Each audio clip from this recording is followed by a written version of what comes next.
Hello, everyone!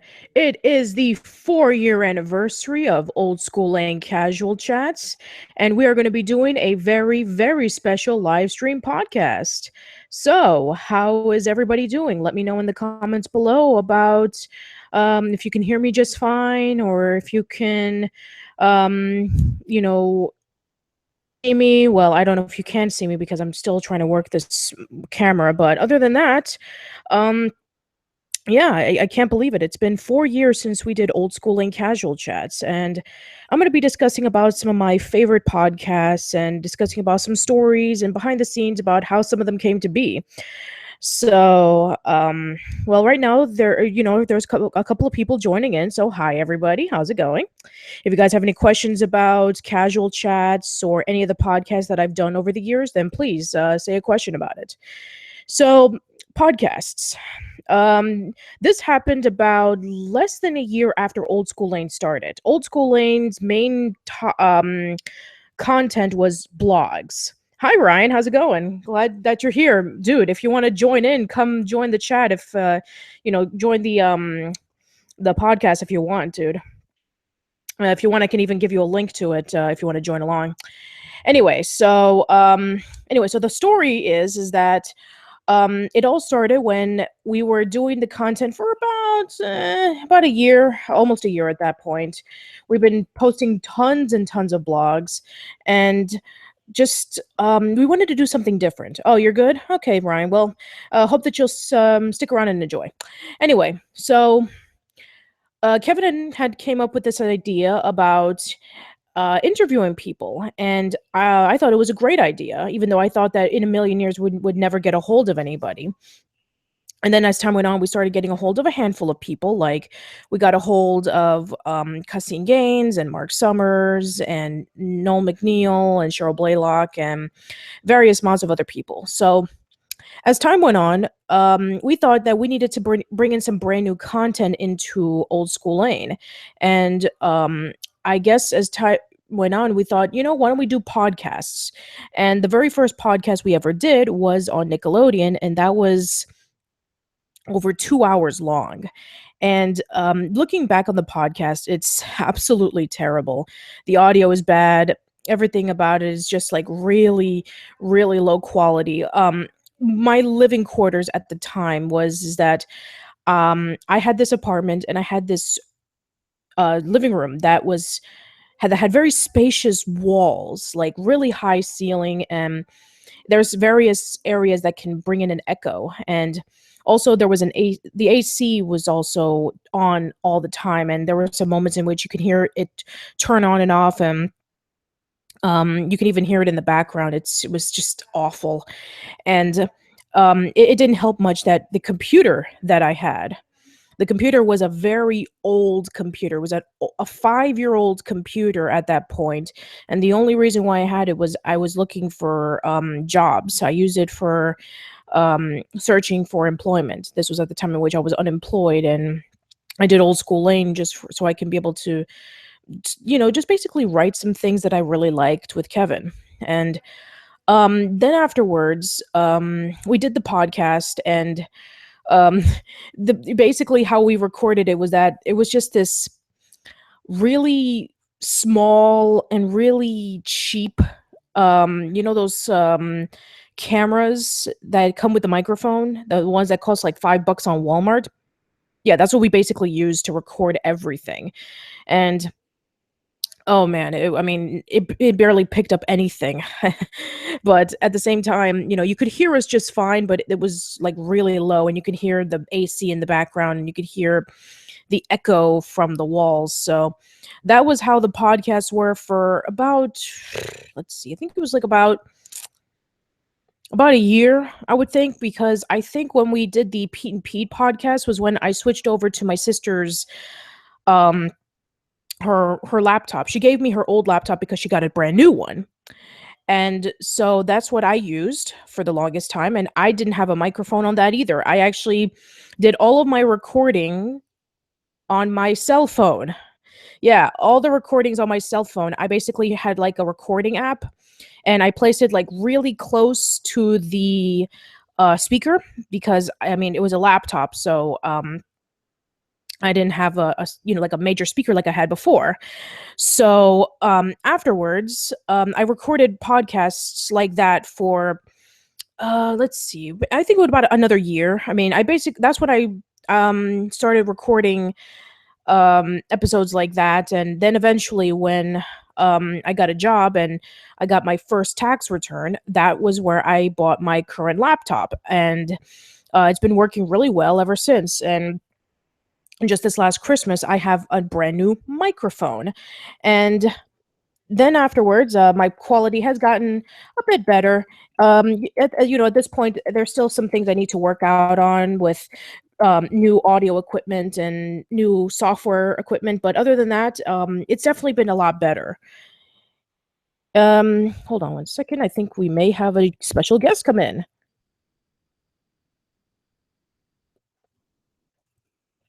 Okay. Let's see. Let me just give him the link. And we'll see if he's willing to join us, this special guest. Anyway, while I wait for that, I am going to continue with my story unless you guys have any questions that you would like to share. So far, no. So I'll continue with my story.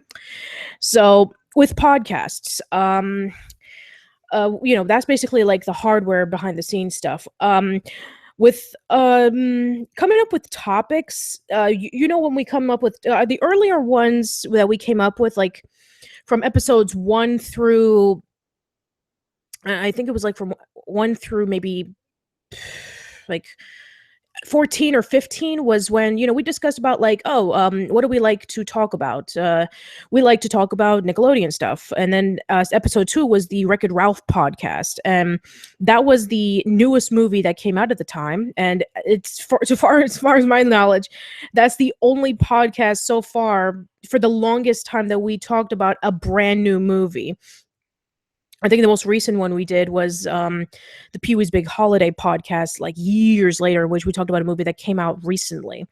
But yeah, it's funny because during those early podcasts, Kevin always wanted me to sing for him.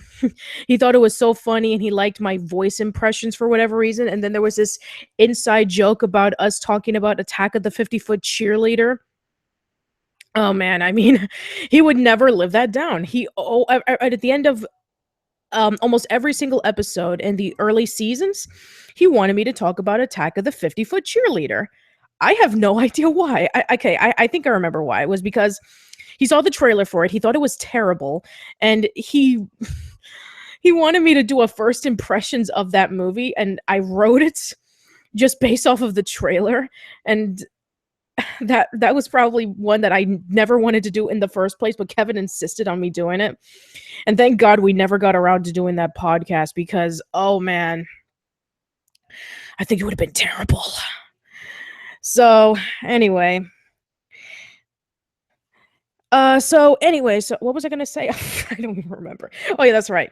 So coming up with topics, there were some instances in which we decided to talk about some things that we really liked, like the one topic that I really wanted to discuss about was the Wienerville podcast, but then he decided to say, "What about dinosaurs?" And then I was like, "Oh, dinosaurs, yeah."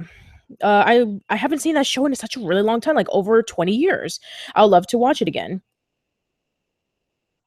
Anyway, hold on. I think I have another response from my guest. If he says he's going to be coming in later, awesome. Let me just type it in. Okay. So then, when watching dinosaurs, I thought, wow, this show was a lot smarter than I remembered because I thought it was like a show that was about a family of dinosaurs. And then when rewatching again, we talked about our favorite characters, we talked about our favorite episodes, and just the strong message that it left behind. And I just couldn't believe how much of a good show that was, and such an underrated show. I mean, it came out around like the TGIF days. It's not as well known as say like Full House or Family Matters or any of the other programs that came out at the time, which is a shame really because It's definitely a lot more of a smarter show than people gave it credit for. So, and it was actually one of the last projects that Dan wanted to do, but he passed away, unfortunately. So, yeah, I have to thank him for that because since then, even though the audio was really crap, it became one of my favorite episodes that I've ever got to do. Anyway, then there was I guess I'm going out of order, but I'm just gonna. Oh, I got a question here. Let's see. You discussed about your favorite TV movies from the last podcast. What are some of your least favorite TV movies? Hey, thank you very much, Joshua. Thank you for the question. Let's see. My least favorite TV movies. That's a good question.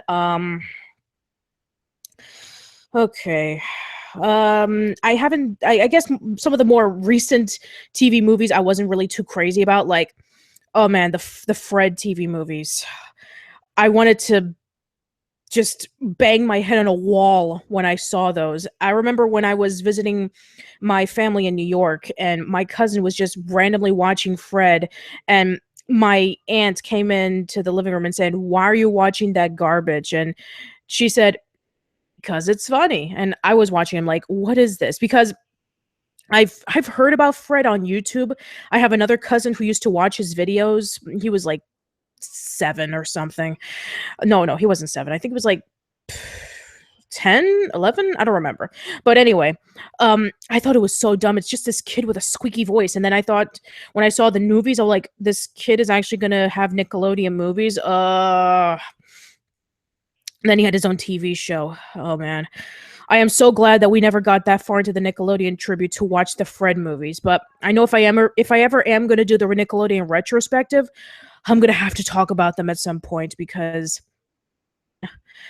that and I already mentioned in my as told by Ginger discussion in the first live stream Q&A that I'm not a big fan of Summer of Camp Caprice. It's not that it's terrible, but I mean when you compare it to the other ones that came out afterwards, and when you compare it to what happens in the story, happens. I mean, sure you have Ginger meeting up with Sasha, and you have Miranda having somewhat of a certain relationship with Darren, but it doesn't really go very far. And let's see. And there's I guess those are the ones that I can think of. Oh, and the live action Fairly Odd Parents TV movies, those are terrible too. The Brothers Garcia one is very weird. I guess they were trying to do a bit of a mixed, well, not a mix, but more like a different approach to what they would usually do. They try to make it into like a supernatural kind of thing, even though that wasn't what the show was about. And yeah, I remember Clint was talking about it in the Nick at 35 Part 4 podcast, and I was like, oh yeah, I remember that happened.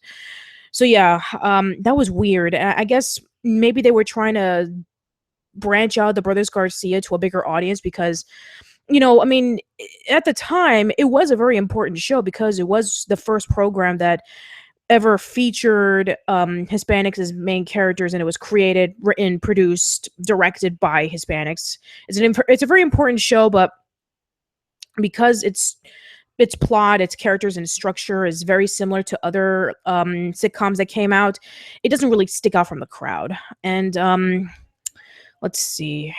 I'm sure there's plenty of others, but those are the ones I can think of. I really need to, speaking of which, there, there's the poll of for the Nickelodeon Slimecast podcast on whether you want to see us talking about the Nickelodeon TV movies. If you wanted to do a podcast miniseries on that, then you can go vote on it. I'm going to still have it open until the end of the year, but so far in the lead is Nick's Missile 4, which is not a surprise.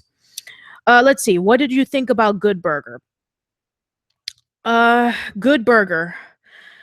Oh boy. Good Burger is a very, very mixed bag. Like it's stupidly entertaining, but at the same time, its structure is completely all over the place, and a lot of the characters don't really matter. I mean, you have Keenan and Kel who work well as always, but everybody else, they don't even need to exist. Like they try to throw in a whole bunch of things into it, but it doesn't really come across as strong as it should have been. A prime example on this was about let's see, Dexter. That's what his name was. Dexter's girlfriend, and Dexter's girlfriend was shown a handful of times like not liking Dexter, and then eventually they start liking each other. And then she finds the contract saying about, "Oh, you're going to steal the money for Ed's sauce." And guess what? That's the last time we see of her. There's no conclusion, or there's no moment in which Dexter gets back to her. No, she's basically gone. It's like, what was the point of even adding her in if you're just gonna leave it out with no conclusion? So yeah, and also, I don't know. I mean, it feels like it's completely all over the place. Like, you have this plot about Dexter trying to raise money for his teacher because he crashed in. Well, he saw Ed and he crashed into the car because he was distracted. And then you have Ed trying to fix the sauce, and then you have Mondo Burger trying to shut down Good Burger, and oh man, it's jumbled up. And Kurt is so amazingly over the top. It's ridiculous. Oh man, he's so dumb. But seriously, I mean, I guess what the movie was trying to be like what the SNL movies were, in which they make movies based off of the skits, like Coneheads, or It's Pat, or Wayne's World, or the Blues Brothers. But I guess Good Burger, I mean, I don't know. I mean, if the one thing that I did mention, if we were ever going to do the Summer of Nickelodeon Movies podcast, I was going to mention that there should have been more all that cast members in the movie. I mean, you have Dexter in the movie, but I mean, Keenan as Dexter, but he should have been playing as like Lester Oaks construction worker or something. And I mean, you have Connie Muldoon, but where are the other characters? I mean, where's Josh? I mean, Josh Server, he's in the movie too, but he plays as this really bland character who does nothing. Why didn't he play as the grumpy old guy? That was funny.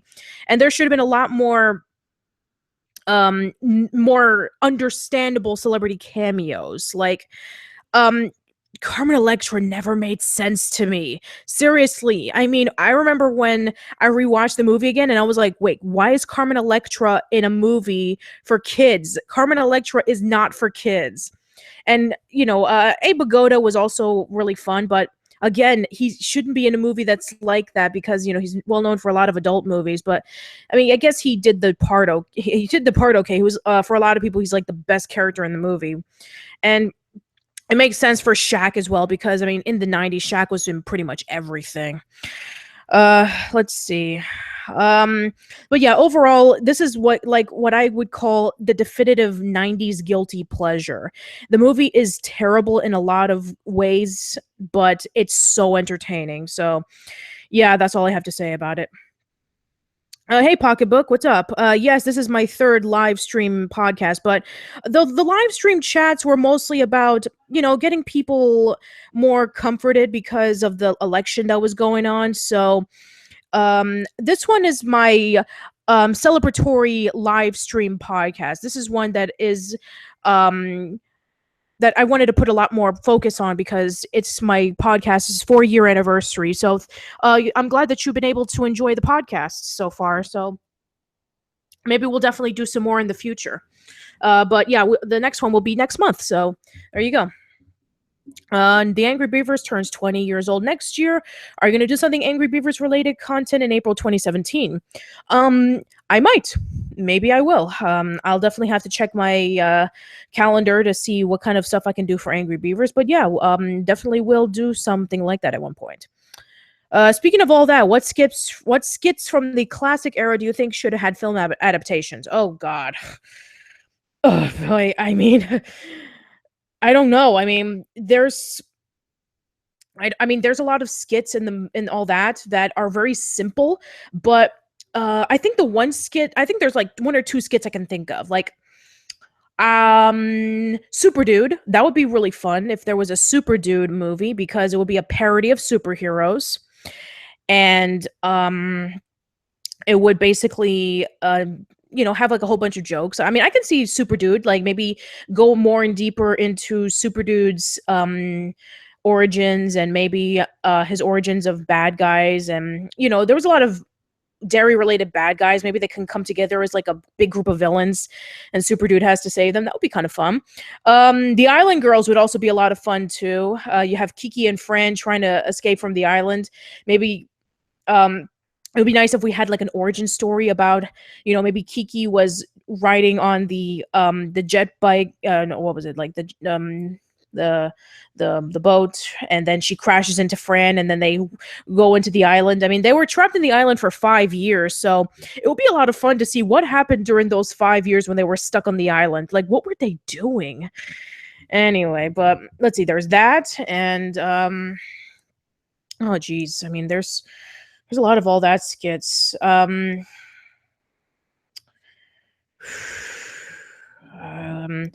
I don't think Earboy. I mean, I think that Earboy would just rely on just one joke. He has big ears, hurt the dur.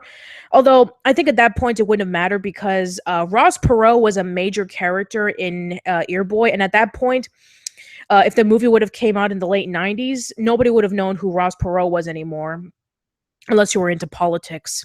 And kids, I mean, I don't think kids when they first watched it, they didn't even know who he was. I didn't know who he was, who Katrina Johnson was supposed to portray when that first happened. Anyway, so those are the ones I can think of right now is Super Dude and the Island Girls. Okay. How well do you think The Legends of the Hidden Temple will do ratings wise?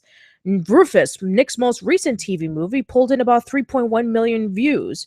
I think it'll do very well, considering that it'll gather in not only just the kids, but it'll also gather in the grown-ups who grew up with Legends of the Hidden Temple. I mean, this is basically like Nickelodeon's first attempt of trying to do TV movies based off of classic shows. If it doesn't do well, then the future of the other TV movies will be pretty uncertain. So I'm hoping it does well, and I'm hoping it's good. I've been seeing more trailers and I've been seeing more interviews, and I'm just hoping it's good. So yeah. What is currently your favorite CN minisode? Minisode? Are you talking about like mini series? Let's see. I guess Over the Garden Wall is a great miniseries. Minisode. Are you talking about like standalone minisodes? I wouldn't know. Let's see. Your favorite Nickelodeon character, or any character? Nickelodeon characters, huh? Okay, that's good. Yeah, I've probably already made a list of this a long time ago, but I probably need to redo it again at some point. But yeah, there's a lot of characters that I really do enjoy. Like for Rugrats, there's Tommy and there's Angelica, there's the grown-ups. For Doug, there's Skeeter and Judy and Mrs. Dink. There's let's see, for Hey Arnold, there's Arnold and Helga and Gerald and Grandma and Grandpa. They're so much fun. For Angry Beavers, obviously Norbert and Daggett. They're great. Our Real Monsters, I think maybe Oblina is my favorite character because she's so sophisticated and she's so intelligent, and she's basically the brains of the group. I really like her, and the Grumble is a lot of fun. Let's see. For live action, let's see. For live action characters, there's obviously with Clarissa. Clarissa was like one of my role models as a kid because she always seemed to know everything about it and about everything, and I always wanted to be like her. And Alex Mack because of her cool powers, and let's see. And also there's Pete and Pete, both of the Petes, Ellen, Artie, the strongest man in the world, not Rick Gomez. I mean, Endless Mike, even though he is played by Rick Gomez, but yeah, he's awesome. Then let's see. And then with the As Told by Ginger characters, you have Ginger and Lois. They're my favorite characters. And Carl and Macy. I really like Macy. She's a really underrated character. Let's see. With Jimmy Neutron, I love Carl. Carl is so much fun. And I think it's because, Rob Paulson does a great job performing as him. He's a blast. I remember when I was in MegaCon and there was this little girl who liked Carl, and he did the voice for her, and she was like so excited. It that kind of made me smile a little bit, even though that when he did the Yakko voice for me when I got the picture for him to autograph, I smiled all the way through the convention.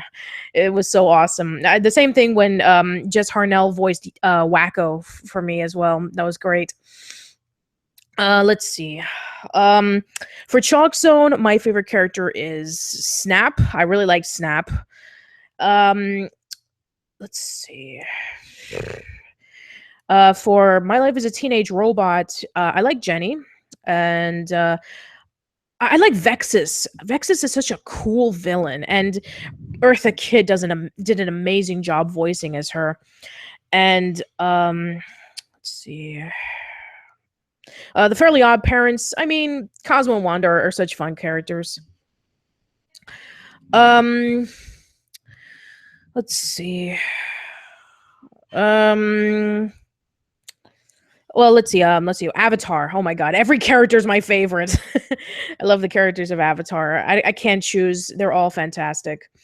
I still have my Katara doll that Kevin gave me for Christmas a few years ago. It's probably in my closet somewhere. And for Ned's Declassified, probably Mose. I really like Mose and Ned, who he does give like really great advice, and a lot of the side characters are great too. Yeah, I can probably just go on and on about my favorite characters, but I don't want to drag this for who knows how long this is going to be. Let's see. Um, what is my least favorite? Oh my god. My least favorite. Okay. Oh jeez. Um, let's see. Oh man, there's so many least favorite characters. I don't even know where to start. Um, I already told you many times about how I really, really don't like Skeeter from Cousin Skeeter.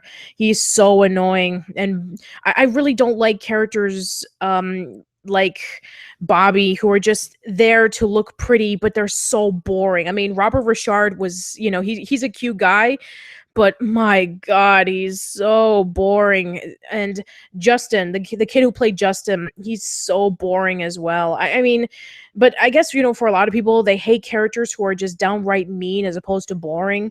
But at least when a character is mean, you kind of remember that they're mean, but when they're boring, you can't remember anything about them. And oh man, I already said my statements about Drake and Josh about I don't like Drake and I don't like Walter. Walter is so annoying. I hate him. And Ellen, oh geez, Ellen is so annoying.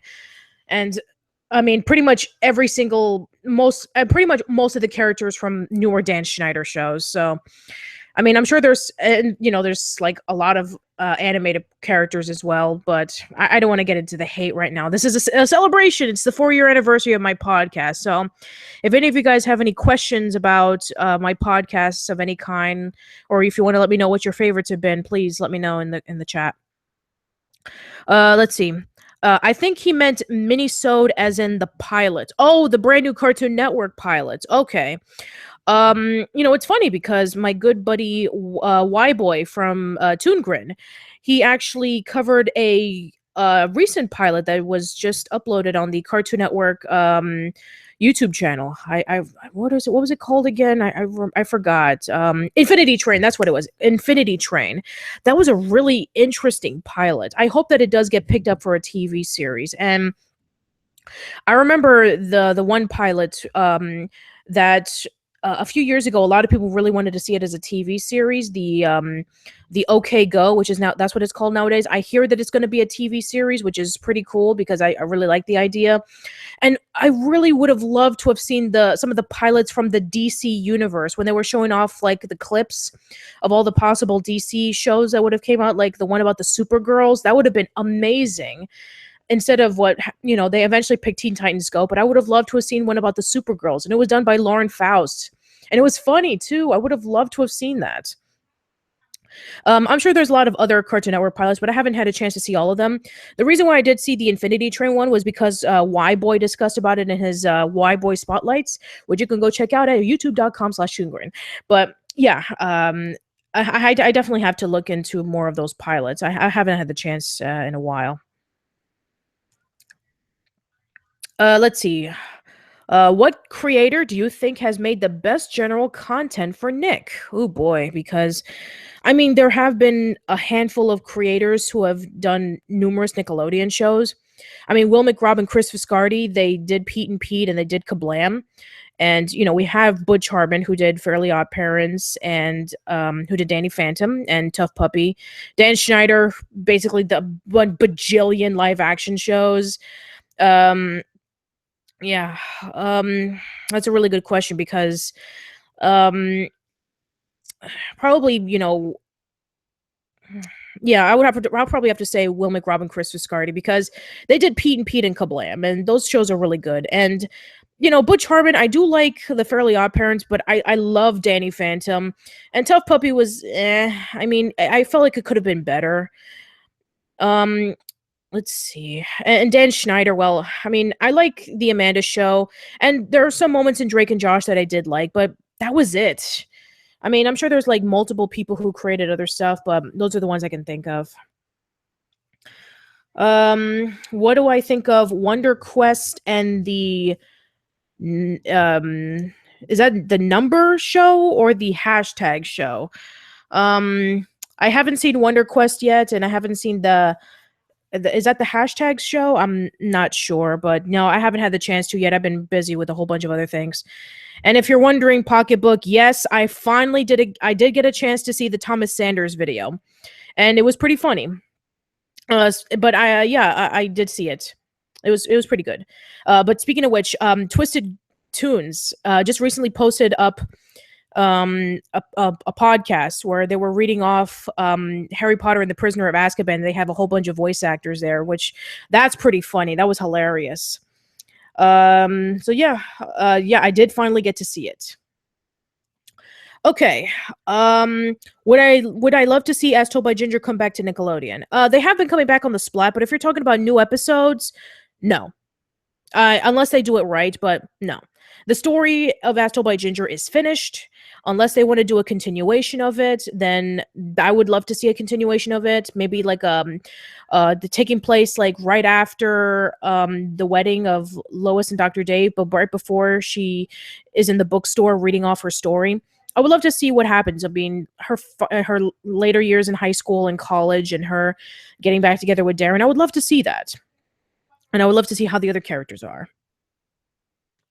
Let's see. Which show do you think has gotten the most hate for Nickelodeon?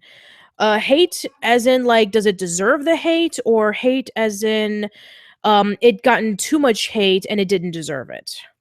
I'm sure you'll probably. And let's see. And man, breadwinners and Awesomeness TV are almost universally hated. I guess I can understand that because breadwinners, it's a really erratic show, and Awesomeness TV, I think that not only were their skits not funny, but for a lot of people who knew that about the fact that it was created by Brian Robbins, the co-creator of all that, I guess it was kind of a letdown for a lot of people. It was a letdown for me. James and I, we first saw a few clips of Awesomeness TV, and I thought we actually thought it was going to be a good idea, but yeah, it turned out to be a letdown. Oh, that's right, Thomas W. Lynch. Yes. Here's the thing. You see, Thomas W. Lynch is a guy that he has amazing ideas, but they're not executed the way it should be. Like, I mean, yeah, I mean, I loved Alex Mack when I was a kid, but looking back on it, it's incredibly unbalanced. I mean, even Comic Uno and I, when we were discussing about it a few years ago, I mean, there are some things that I do like about it, and the later seasons, it gets really good. But yeah, and Journey of Alan Strange is a very mixed bag. I mean, it could have been a really interesting idea, but man, the execution was botched. And all the other shows that he executive produced, they're not really worth mentioning. Caitlin's Way was probably the show that had the most consistency, at least in my opinion. Okay, so yeah, Yeah, I really love to know from you guys about like what have been your favorite podcasts from Casual Chat so far. So, yeah, let me know if you guys want to share your favorite podcasts and why. Let's see. Um, Infinity Train and 12 Forever are the pilots I want to see get a series. Well, I have to see 12 Forever. I did see Infinity Train, so I'm hoping that maybe 12 Forever will be good. So yeah, I haven't seen it yet. Breadwinners or Avatar? Uh, it's like that's even a choice. It's obviously Avatar is the better show. Kind of a weird question, but are you a shipper? Not really. No, I'm not a shipper.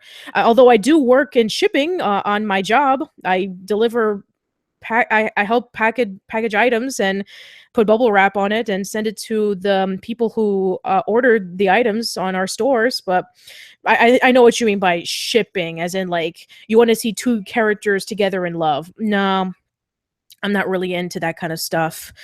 So no, sorry, I'm not. Let's see. What show do you think will get a movie review revival slash reboot next? Oh man, it's funny. I mean, I already mentioned in my last live stream chat about how it's a shame that C.H. Greenblatt never got the chance to expand with Harvey Beaks, but man, I never expected him to just flat out say that there was going to be an Invader Zim TV movie. Just flat out say it. Wow. I mean, I don't know whether he did that an accident or on purpose, but man, I mean, I did hear rumors about an Invader Zim TV movie, but the fact that he just flat out and said it's just like, okay, awesome. But seriously, I mean, I think I've already mentioned this, like a TV movie revival. I want to see a Pete and Pete reunion movie. That's what I want to see. I want to see the characters come back together one last time and just have a fun adventure. And I know for some people they're probably not going to have that anytime soon because they already did the last reunion panel over at SF Sketchfest, which I'm kicking myself every single time because I was so close to going, but I just didn't have the money. And I think for Pete and Pete fans, they would love to see a TV movie where they get back together and do really cool stuff. So yeah, that's the one I want to see next. Let's see. I mean, why not As Told by Ginger could be revived? Maybe. I mean, we finally got the Hey Arnold Jungle movie as a TV movie, so anything's possible. Sure, anything's possible, absolutely. But the Jungle movie was something that has been planned for a very long time, but Nickelodeon just canceled it. But with As Told by Ginger, the story is finished. Like I said before, unless they can be able to have a continuation of the story, then I would love to see that happen. But if I had the chance to have As Told by Ginger come back, no, I don't want to see it come back as like a reboot. The show is perfectly fine the way it is. If I want to see it come back in comic book form with like a continuation of the story or maybe a TV movie, sure, that'd be great. Okay. Oh, undeserved hate. Okay, what show do you think has gotten too much hate that wasn't that bad? Okay, now I get it. Thank you very much, Pocketbook. Okay. Okay, it's funny because I wasn't around when all this hate happened, but I remember when I did my unboxing video on Chalk Zone, there was somebody who was like posting saying like, "Oh, I'm a huge fan of Chalk Zone. It's a really underrated show." And I was like, "Cool." And then she was like, "Where did you get the CD?" It's like, well, I bought it off of Bill Burnett's website. You can go check it out." And then eventually then it was like a few years prior, we did the underrated and overrated Nickelodeon shows podcast. And I was talking about how underrated Chalk Zone is. And there was somebody who posted like this really long private comment saying like, oh, Chalk Zone is very popular on Tumblr. And apparently a lot of people hated it because, it was because they thought that Invader Zim was canceled and then it was replaced with Chalk Zone. And so I was like, oh, really? Okay. But if you want to know my opinion of a show that that gets undeserved hate, in my personal opinion, Nick News with Linda Ellery. A lot of people really hate that show. Like, really, really hate that show. and it doesn't deserve that kind of hate because it's about the news. It teaches kids a lot about what's going on in the world, and it treats the kids seriously. You have all these kids shows and kids, um like they have like these little segments in which they have the news, but it's about like, interviewing a celebrity or promoting a TV movie or something. But with Nick News, I mean, they talked about what the latest news was. They talked about how kids were going through a lot of things. I remember when I saw this one video years ago about these two people who were complaining about like Nick News. Is like, we don't want to watch Nick News. We're 12. We want to watch all that and Keenan and Kel and all that stuff. And I'm like, that's not what Nick News is.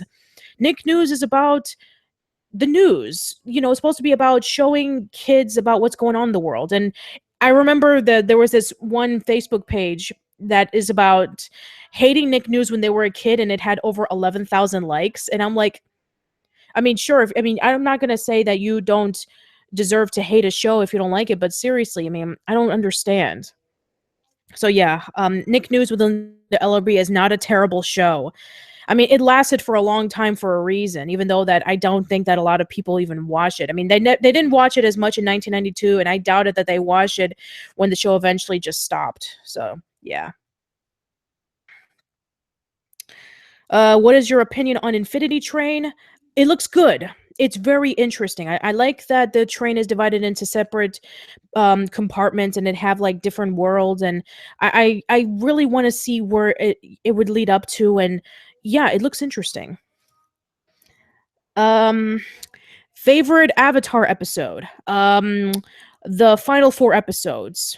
Yeah, that those are my favorite episodes. I know it's kind of cheating, but those four episodes is a big continuous story.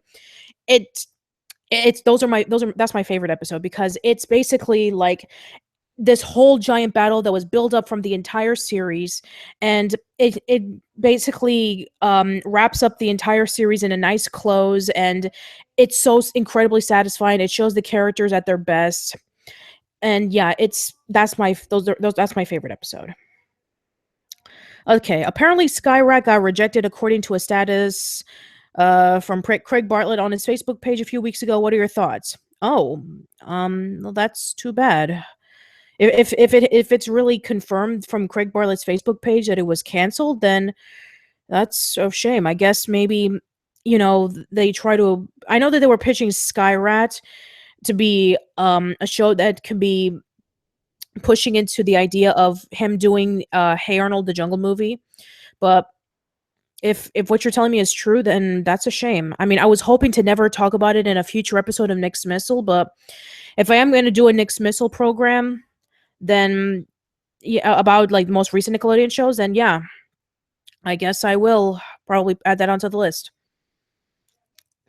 Okay, do you think the Invader Zim movie will be Invader Dib? Possibly. I mean, that was supposed to be a TV movie for Invader Zim, so if they are able to do Invader Dib, then yeah, I'm hoping that it'll be.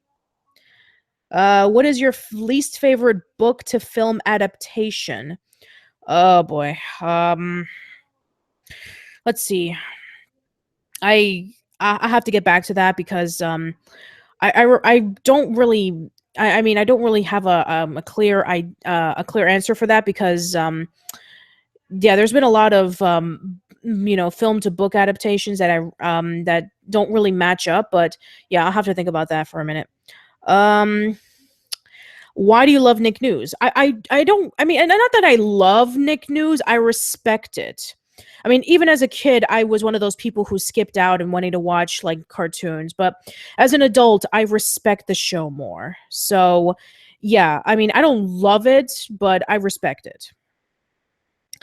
Are you a fan of Minecraft? No, no, I'm not a fan of Minecraft. I'm not a fan of those like, open world create your own thing kind of games. I can't do that. I mean, I looked at Minecraft, I try to do something and I'm like, I don't know how to do anything on this. So, yeah, I also tried Super Mario Maker and I tried to do like a level and I'm like, I'm awful at this. So, yeah, those kind of games, I'm terrible. So, yeah, I'm sorry. I'm not a big fan of Minecraft.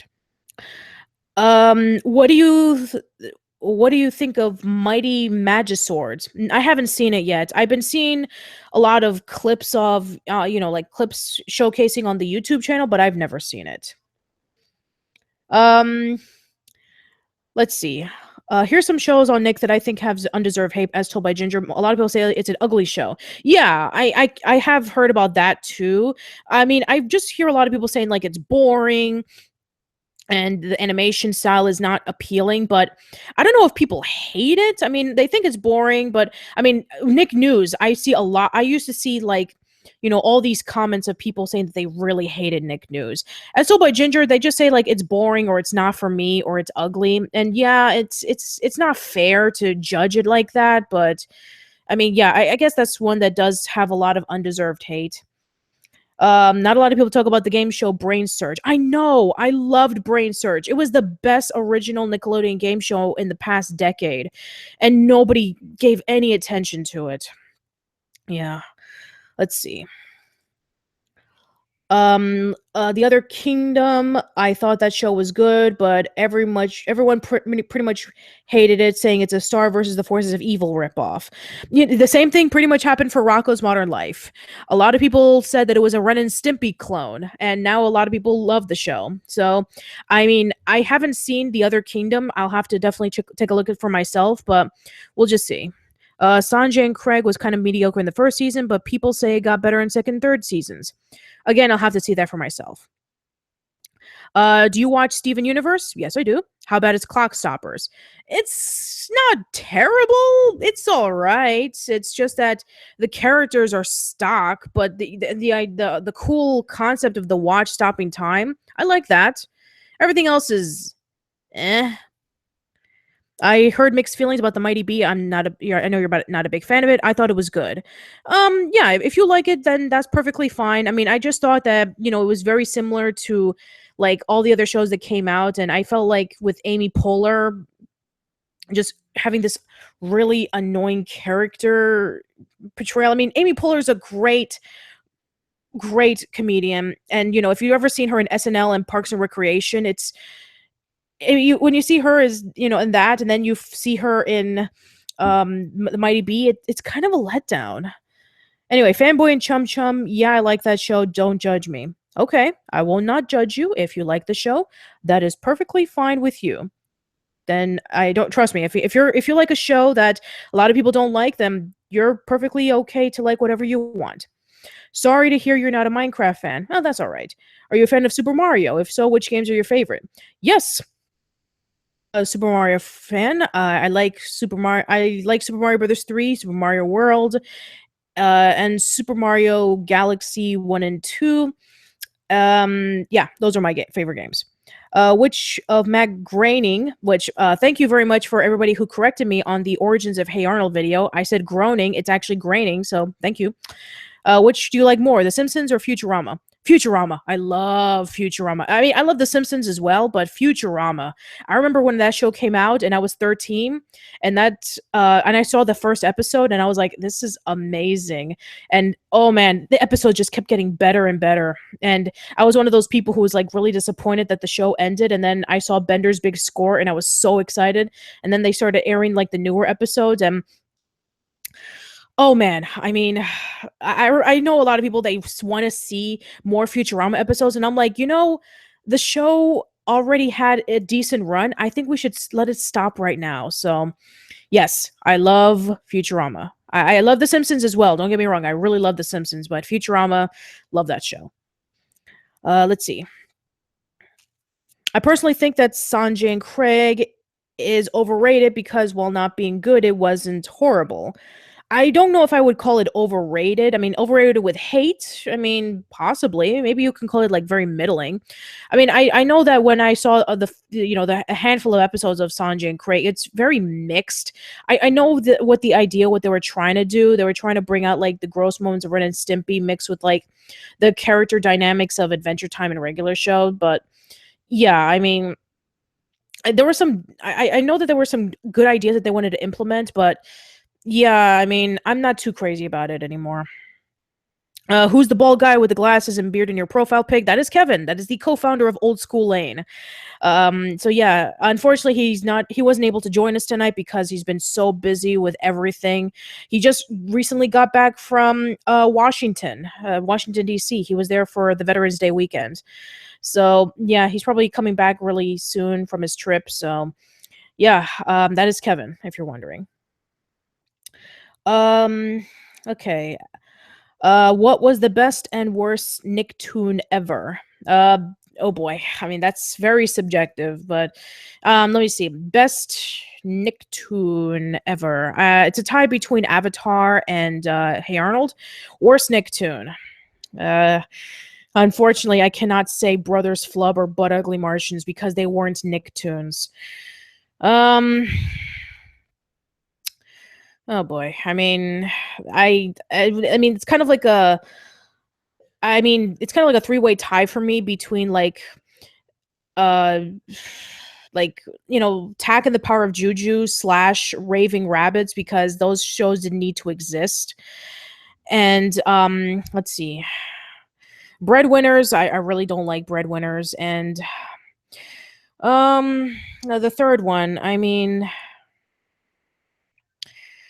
don't know. I guess those are the ones I can think of for now. So yeah, those are the ones I can think are the worst for now. What have been my favorite interviews on Old School Lane? Oh, that is a great question. I actually wanted to do a list on that for December because since December is going to be Old School Lane's 5th year anniversary, I was going to do a list. But so far, let me just tell you who my favorites are. I usually have it divided from blogs to podcasts because we started doing interviews on blogs. So my favorite blog interviews have been Mark Summers, Noel McNeil, Cheryl Blaylock, Fred Seibert, and a tie between Cassine Gaines and Matthew Clickstein when we first had them as guests. Especially with Matthew because we were the first people who ever interviewed him about the slime book. This was before the slime book was even a concept. He was announcing about it in his Splitsider page, and that was when he was announcing it for the first time, and then that's when we got a hold of him. Podcast interviews. Oh my god.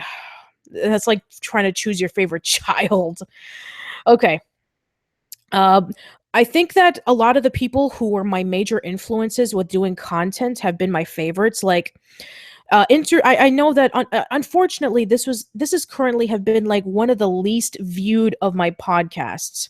But Lindsay Briggs from PBC Productions, aka Little Miss Gamer, she was one of my biggest influences. In a time in which everybody was trying to copy off the angry video game nerd, she came along and she was like one of those people who talked about video games in a positive light. And I used to watch her videos all the time. And a lot of the videos on PBC Productions, like Captain S and whatever skits that they were doing. But yeah, she was like one of my major influences, and I think as of right now, I was the last person who ever got a hold of her to discuss about her Little Miss Gamer stuff because nowadays she is a puppeteer for Wonder Spark Puppets, and she is a wife and a mom, and so yeah, she's really busy with a whole bunch of things, so she hasn't been able to post a lot of her Little Miss Gamer videos as she used to. Then we have obviously Derek Alexander, aka the Happy Video Game Nerd, who is also a major influence on mine. He's no longer called that; he's called Stop Skeletons from Fighting. But yeah, he was a great interview, and of course, the most recent one, Brandon Jones from Easy Allies. I mean, I already mentioned about my major influence of game trailers. Like game trailers was like probably my biggest influence in creating content because they did reviews, they did retrospectives, and they did all those really cool Easter egg videos on Pop Fiction. And it was such an amazing experience to get a hold of Brandon, and we talked for a while. And let's see, other interviews include Paul Germain and Joan Salabaher. Then there's the most recent interviews like with Greg Lee and Kevin Shinnig.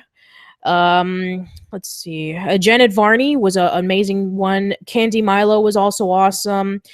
um let's see. But my God, I mean, there's so many, and then there's Mark Weiner when we first had him when we were doing the 20th anniversary of Weinerville because we were the only ones who cared. Ugh. Anyway, so yeah, I mean, there's so many people. I mean, I definitely need to do a list on my favorite interviews at some point because I have a lot of stories to tell. Let's see. What are my thoughts on the new Legends of the Hidden Temple movie? It hasn't come out yet, but from the trailers, it looks promising. I hope it's good. Did you see the Beauty and the Beast live action trailer? What are my thoughts? The teaser, I was so excited when I first saw the teaser. The trailer, I mean, it's kind of odd looking at the inanimate objects looking so realistic. It's a little bit off-putting, but everything else is gorgeous. Like the backgrounds are gorgeous, like really gorgeous, and the music when we're playing through the interlude, that got me so excited. I almost cried.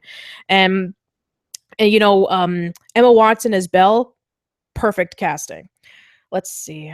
What do I think of The Loud House? I saw it and I kind of like it. The Loud House is good. It's a good show. Are you ready for the Jungle Movie? I've been waiting for the Jungle Movie for 15 years, so yes, I am ready. Have you seen the Welcome to the Wayne miniseries? Not yet. I've been really busy with a whole bunch of my content. So yeah, no, I'm sorry, I haven't seen it. But I did hear some good things about it.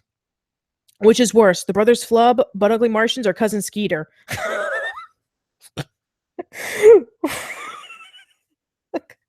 Oh god. Okay. Oh geez, they're all bad. I mean, Cousin Skeeter is just annoying and boring, but Butt Ugly Martians and Brothers Flub, I mean, they're also ugly and boring and annoying. It's like, I don't know. All three of them are terrible. Ugh. Oh my god. I don't know. They all suck. What do you think Nickelodeon or Cartoon Network handles nostalgia content better? Well, right now, I mean, I don't know. I don't have Boomerang, unfortunately, so I haven't been able to see anything that is out on Boomerang. But I have been seeing the Splat, and I know that they've been treating their nostalgic content pretty well. So I'm gonna have to say Nickelodeon for now. When am I gonna have another live stream on the Nickelodeon Slimecast podcast? When the admins are available, because they've been busy with school and a whole bunch of things. So yeah, when they're available, we'll have another live stream podcast. And I know we haven't had a podcast in a while, but they've been so busy. So yeah, I haven't been able to get a hold of him for a while. So hopefully we'll be doing a podcast soon. A lot of people say that 2000s Nickelodeon was bad. Do you think so? Um, I don't think so. I mean, I think maybe like the early stuff in the 2000s was good. I think the reason why a lot of people say it's bad is because, a lot of the kids who grew up in the 90s already grew up. And when they saw what the shows were coming out, they said, like, our stuff is better. It's like, it's different. It has its own different identity. And, to be fair, I didn't really see a lot of the stuff on Nickelodeon when it was like new. I mean, I did see bits and pieces of it, but I was more into anime and I saw a lot of stuff on Toonami and I caught a lot of the things on Cartoon Network a little bit more, except for As Told by Ginger and Caitlin's Way and Taina. But no, it's not. It's no. I mean, I think that the later 2000 stuff. I mean, that was when it was pretty much they were running out of ideas. But other than that, I mean, it's like with any decade. It's like with any decade. I'm sorry. There's some good things and there's some bad things. And the stuff that was out in the 2000s, some of them were really good, like with Avatar and a whole bunch of shows. So no, I mean for the early 2000s, no. For the mid to late 2000s, possibly. Have you heard about Pelswick is going to be airing on the Splat this fall? And then getting neglected again. It's like that, unfortunately. You see, when you have a TV show that pretty much nobody watched, and then when they try to air it on Nickelodeon, and if it doesn't get picked up, they're going to air the more popular shows again. They did that for Shelby Woo. They did that for Space Cases. They did that for Wienerville. They just never really stuck, and that's a shame because, I mean, a lot of people are starting to get really sick and tired of like all the more popular shows being aired, but the reason why is because nobody really likes when a more obscure show is being aired. So yeah, I mean, I'm not surprised at this point. What is your least favorite Disney movie of all time? Oh, geez. I remember when I was a kid and I saw a commercial for The Black Cauldron, and I wanted to pick up that movie because it looks so cool. And then when I saw it, I immediately hated it, and I haven't seen it ever since. I thought it was boring. I thought the characters were annoying and frustrating, and yeah, I didn't like it. Live action? Boy, let's see. Um, I haven't really seen a lot of live action Disney movies. I remember I was completely bored with Pete's Dragon, but that was pretty much it. Let's see. I mean, I guess High School Musical. I mean, I mean, some of the music is fine, but the story and the characters are like, but that I don't have anything to say about that. So, yeah, I mean, I guess a lot of people wanted me to say like, "Oh, what about Chicken Little?" It's like I've never seen the movie, so I've been hearing a lot of bad things about it, so I've never seen it. Let's see. Did you know that one of the kids who's going to be in the Legends of the Hidden Temple TV movie is going to be voicing Stinky in the Jungle movie? Yes, I do know about that. So, um, yeah, this should be pretty interesting. Loud House versus Harvey Beaks. Which do you prefer? You know, I'll need to see more of them in order for me to make that decision. So, um, so far, they're each different in their own unique ways. So I can't really say which ones I can say is my favorite as of right now. Um, okay, you know what I love about fan projects, them being made by fans. Also, is there going to be a fan made animated series on Shantae? Oh, there is going to be one on Shantae. Cool. That should be interesting. I've never played any of the Shantae games, so um, that'd be cool. Fan projects. I really do respect fan projects. I mean, we have another Metroid 2 remake, and that was a fan made project of somebody who basically remade Metroid 2 Return of Samus from the ground up. So yeah, yeah, I mean, fan projects are cool. I mean, I probably would never do something like that because, I mean, I'm not that talented to do something like that. But yeah, I mean, fan projects are cool.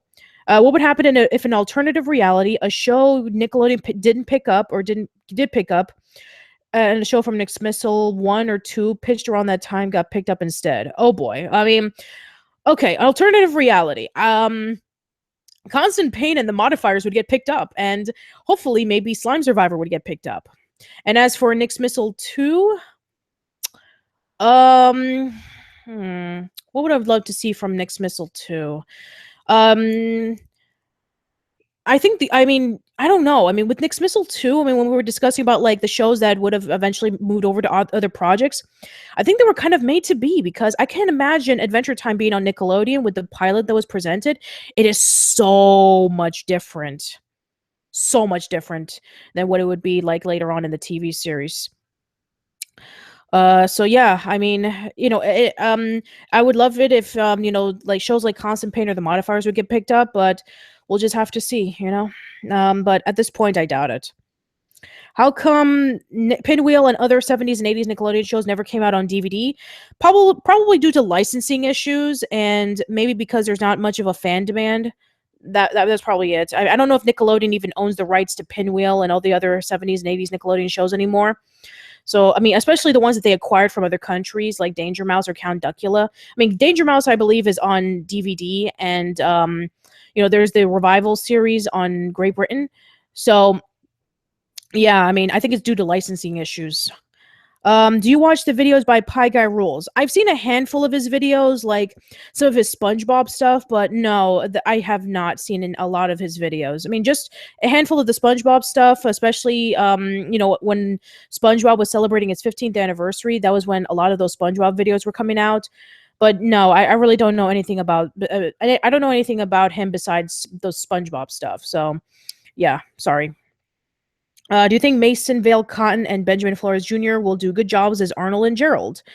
I hope so. I'm a little bit skeptical about Benjamin Flores Jr. because of Game Shakers. But, I mean, I could be proven wrong, and I would love to be proven wrong. And Mason Vale Cotton, I did see him perform in Mad Men, so I'm hoping he does a good job. What is your favorite CN Real series? Never seen it. So, yeah, sorry. Do you know about famous YouTuber Stampy Longnose? Never heard of him. Sorry.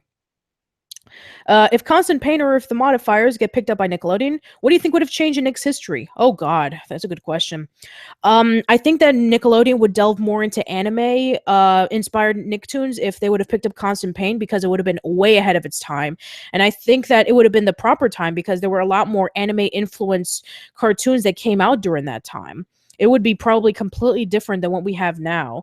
And with the modifiers, not only would it have been an indication that Nickelodeon wouldn't have ran out of ideas around that time, but it would have been a show with a kick-ass female protagonist. And yeah, I mean, it's kind of ironic that they wouldn't choose it with a animated show with a female protagonist, but then they chose the Mighty Bee. So I have no idea what they were thinking. What is your favorite rejected Nicktoon? What is your favorite rejected Nickelodeon game show?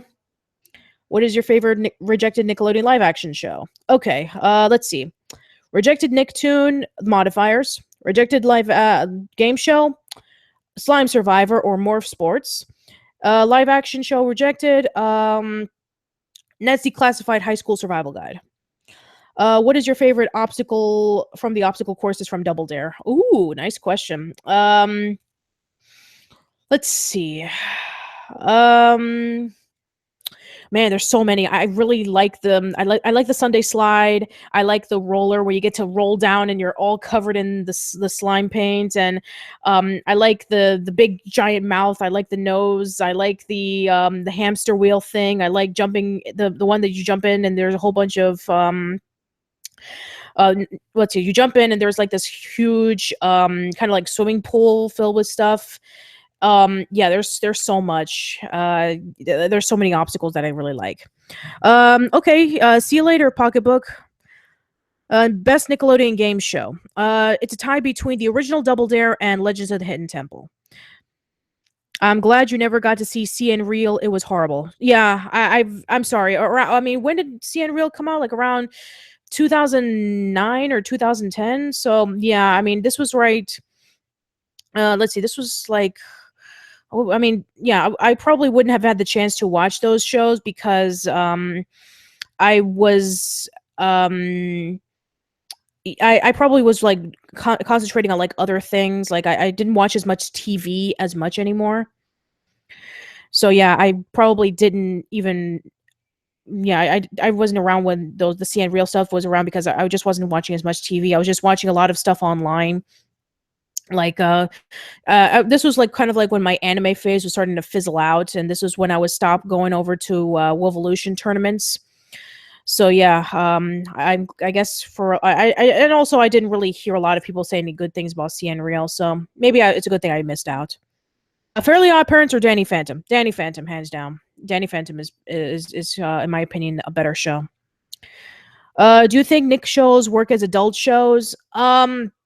I don't know about adult shows per se. I mean, they don't have any jokes about like inappropriate content or anything like that. But I mean, if you're talking about like shows that work for kids and adults, like it can be it can be watched by everyone. Sure, that would be nice. Have I ever had a terrible job experience or a job overall that I didn't like? Oh, excellent question. Yes. There was one time in which I was a developmental therapist, and I had to work with this client who just basically wandered around and didn't stay still. He was kind of a hard person to deal with, and um it's but other than that, a lot of the show, I mean, a lot of the jobs that I was working at, I have really good experiences with my jobs. I've had a lot of odd jobs over the years. I did everything from volunteering at a museum to working as a camp counselor to working in kitchens in bakeries or nursing homes to well, I guess the one job experience, the one thing in my job, my current job that I hated for a long time was that we had to stand in our feet for 7 to 8 hours. This was right before we eventually got desks and chairs, but man, just standing there for 7 to 8 hours is really grueling, like really tiring. So yeah, other than that, I haven't had any job experiences or jobs that I hated. All the jobs that I've had, most of the jobs I've had so far were really good, and they have excellent. They've given me excellent experience. Growing up, did you wanted to be on Legends or Double Dare? Oh man, I wanted to be on both so badly. I mean, I really wanted to be on both of them so badly.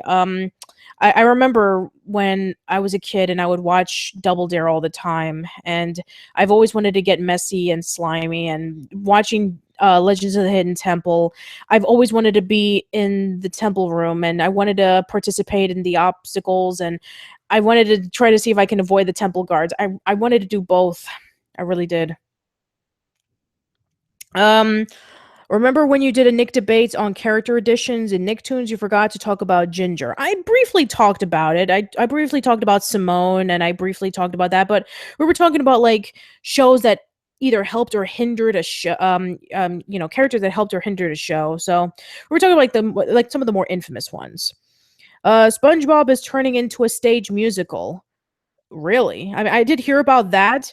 That should be interesting. I mean, but then again, it's not too much of a surprise. I mean, I'm surprised it didn't happen sooner because I remember there have been various Nickelodeon shows that have been turned into Broadway musicals. Like Doug, the Disney version of Doug, had a stage performance. Well, they had like a live action performance over at Disney World in the MGM studios. And I think there was like a Blues Clues Broadway musical. I remember hearing about that years and years ago.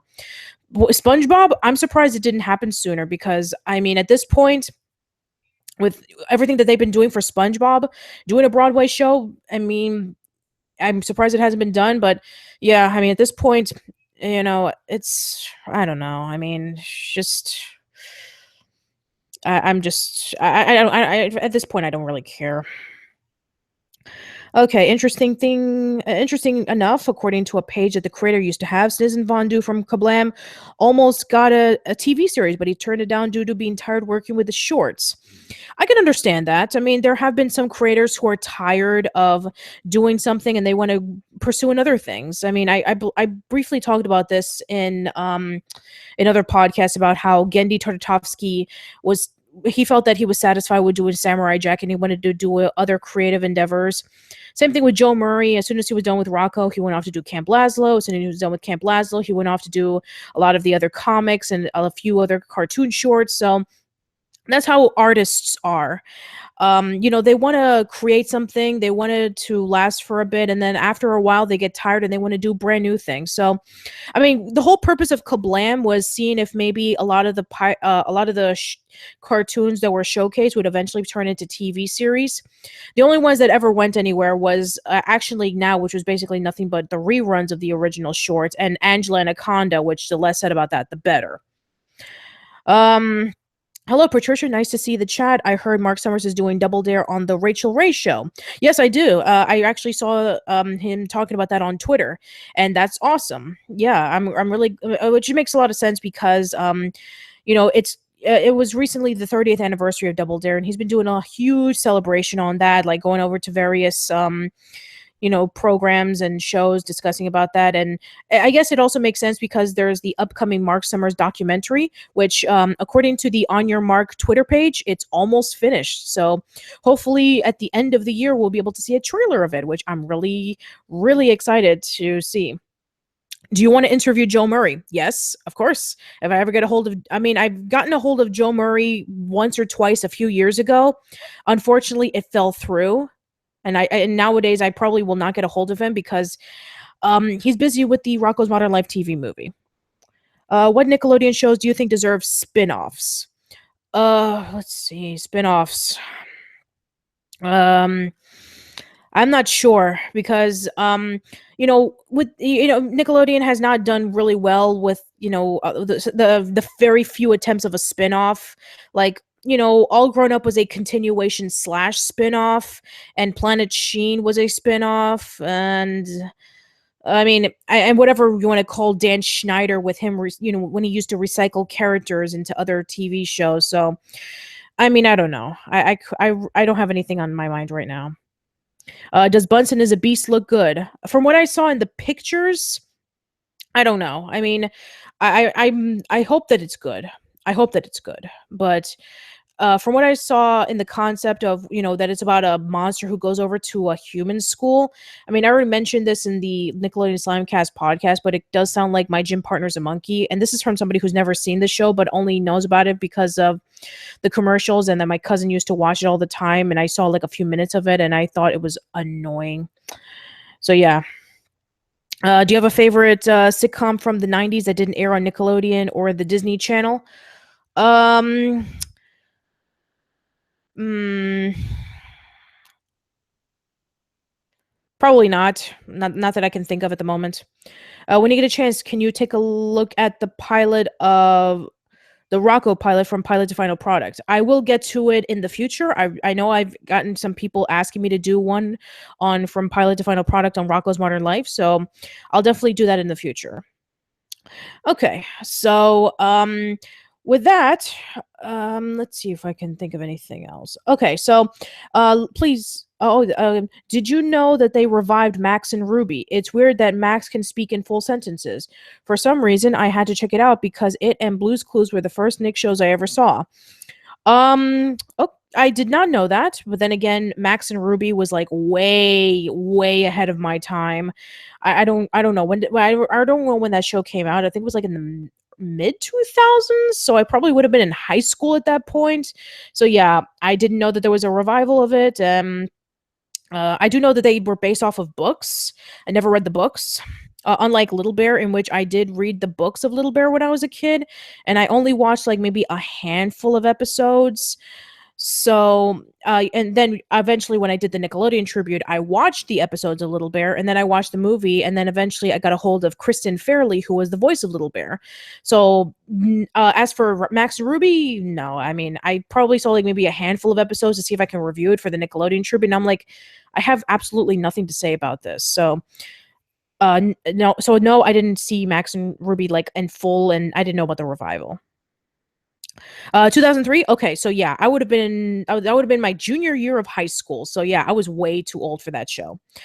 What I'm saying is, for your next pilot to final product, can you do the Rocco's Modern Life pilot?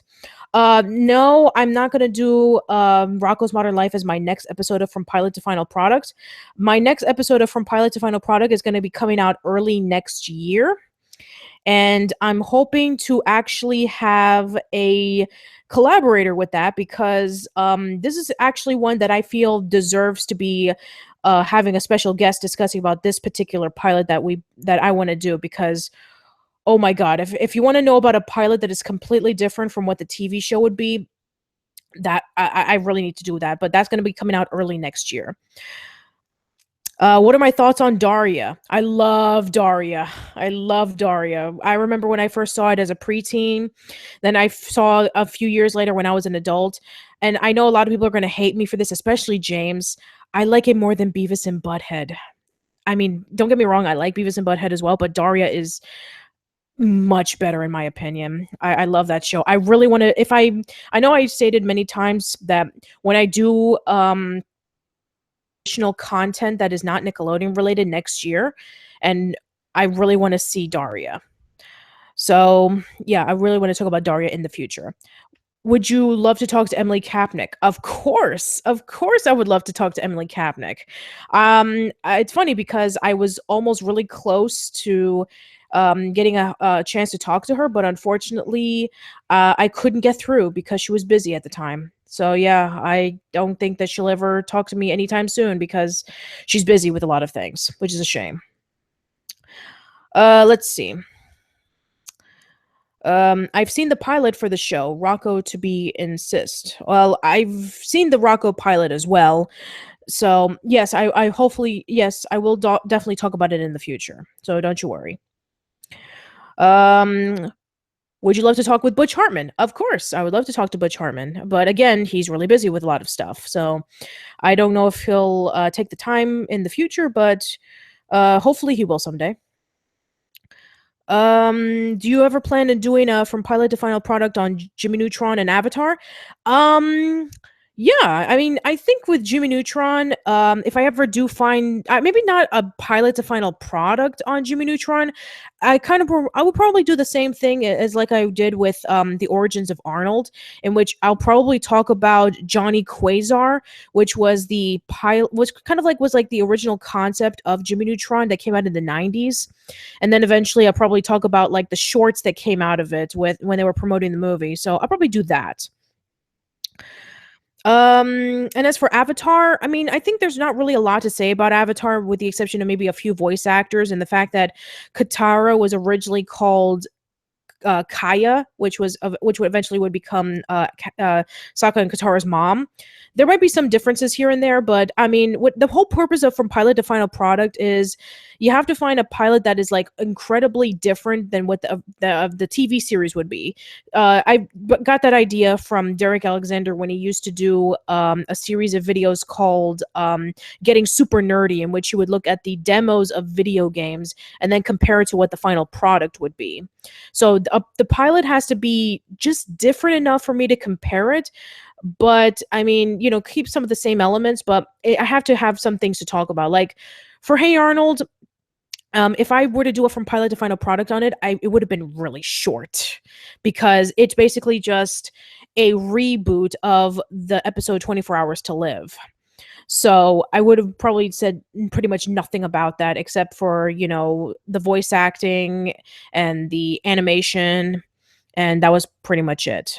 So if I want to do one on Jimmy Neutron, I'll probably have to do an origins of Jimmy Neutron, like discussing about Johnny Quasar, and then discussing about the shorts in Avatar. I'll probably put it like maybe like in the back of the list for now. Okay. Have you ever got a hold of JD Daniels? No. No, I have not. So, do you plan on interviewing Chris Savino in the future? Hopefully. I hope that I could get a hold of him in the future. It would be nice to have him as a guest on Casual Chats. That is if he isn't too busy with the Loud House. What is my favorite short on Kablam? Life with Loopy. Life with Loopy is my favorite because I feel that that was the closest thing to Pete and Pete that we ever got animated. Um, Thank you for hosting the live chat on election night. It was a nice distraction from something depressing. You're very welcome. Yeah, that was the reason why I did the two live stream chats, was because I know that a lot of people were really bummed out with the election night, and then there was a pre-election night, and then there was the post-election night, and I knew that a lot of people were going to be feeling really down, and so that's why I did it, was because I wanted you guys to have a little break from that, and I wanted something positive to happen. So I hope that you guys did enjoy the live stream chats, for what they were. And I hope that you guys actually enjoyed the special guests that we had on the live stream chats. The first one with Arun Mehta and the second one with Matthew Klickstein, even though he stayed for a few minutes. But that was okay because that was really nice. What did you think of the Henry and June show? Oh, yes. I will definitely discuss about that in a future episode of Nick's Missile. So I'm not really going to get too much into details, but let's just say interesting idea, but it was not really that good. It was kind of slow and boring. I kind of understand why that it didn't really go very far. I remember when I first saw like the first half, in which it's Henry and June, and they're doing their own talk show, and everything's just going completely wrong. And then when it was over, I was like, oh no, we're at the halfway point, and I'm like, oh. And then the second half, in which they're mingling with some guy from school, and they're trying to get themselves popular. It's like, this is so dull. It's like, Henry and June, they do have like they do have nice chemistry, but I'm afraid it wasn't enough to carry on with with what the pilot would have been. It's a good thing that it didn't happen. It didn't become a TV show, because there was absolutely nothing to there. There was nothing there. Have you heard the creator of Harvey Beaks reveal some shady about Nickelodeon? Yes, I did discuss about that in the last podcast, and it's a shame that Nickelodeon pretty much moved his show over to the Nicktoons network without his permission. That sucked. I know you like Space Ghost Coast to Coast. Did you hear about the unfortunate death of C. Martin Croker? Yes, I did, and that was very, Very sad. I was very, very devastated. I did meet the guy who created Space Ghost Coast to Coast at MegaCon. He was a really nice guy. I know he was promoting the documentary about Superman Lives, the canceled Superman movie that was going to be directed by Tim Burton, and that would have had Nicolas Cage as Superman. So he was promoting that, and he had the DVDs for it. And yeah, he was a nice guy. Did you see Ghost in the Shell 2017 trailer? No, I haven't yet, but it's I have no idea how that's going to turn out. I mean, I do like the first Ghost in the Shell movie, so that should be interesting. Have you seen my idea for your next interview? What was your next interview? Carlos Ellis Rocky. I would love to get a hold of Carlos Ellis Rocky, because yeah, he's one of my favorite voice actors, and it's a really it's a shame because last year's MegaCon had Carlos Ellis Rocky, Tom Kenny, and Charlie Adler at MegaCon, and I really wanted to go there, but I had to choose between one convention or the other, and I ended up going over to no wait, it was Florida SuperCon they went to. They went to Florida SuperCon, and I ended up going to MegaCon where I met Great Alal Griffin, Jess Harnell, Tress McNeil, Rob Paulson, and Troy Baker. But it was worth it. Let's see. What are your thoughts on Bob's Burgers? I like Bob's Burgers. I really like Bob's Burgers. My sister and I, we marathoned Bob's Burgers a lot when we first discovered it a couple of months ago. I did hear about Bob's Burgers, like on, there's going to be the new show on Fox or whatever. I never got a chance to see it. And then when we eventually saw it, we liked it. It was funny. And we even said to each other, it's like, this is like one of the funniest animated shows that we've seen in a while, and we really liked it.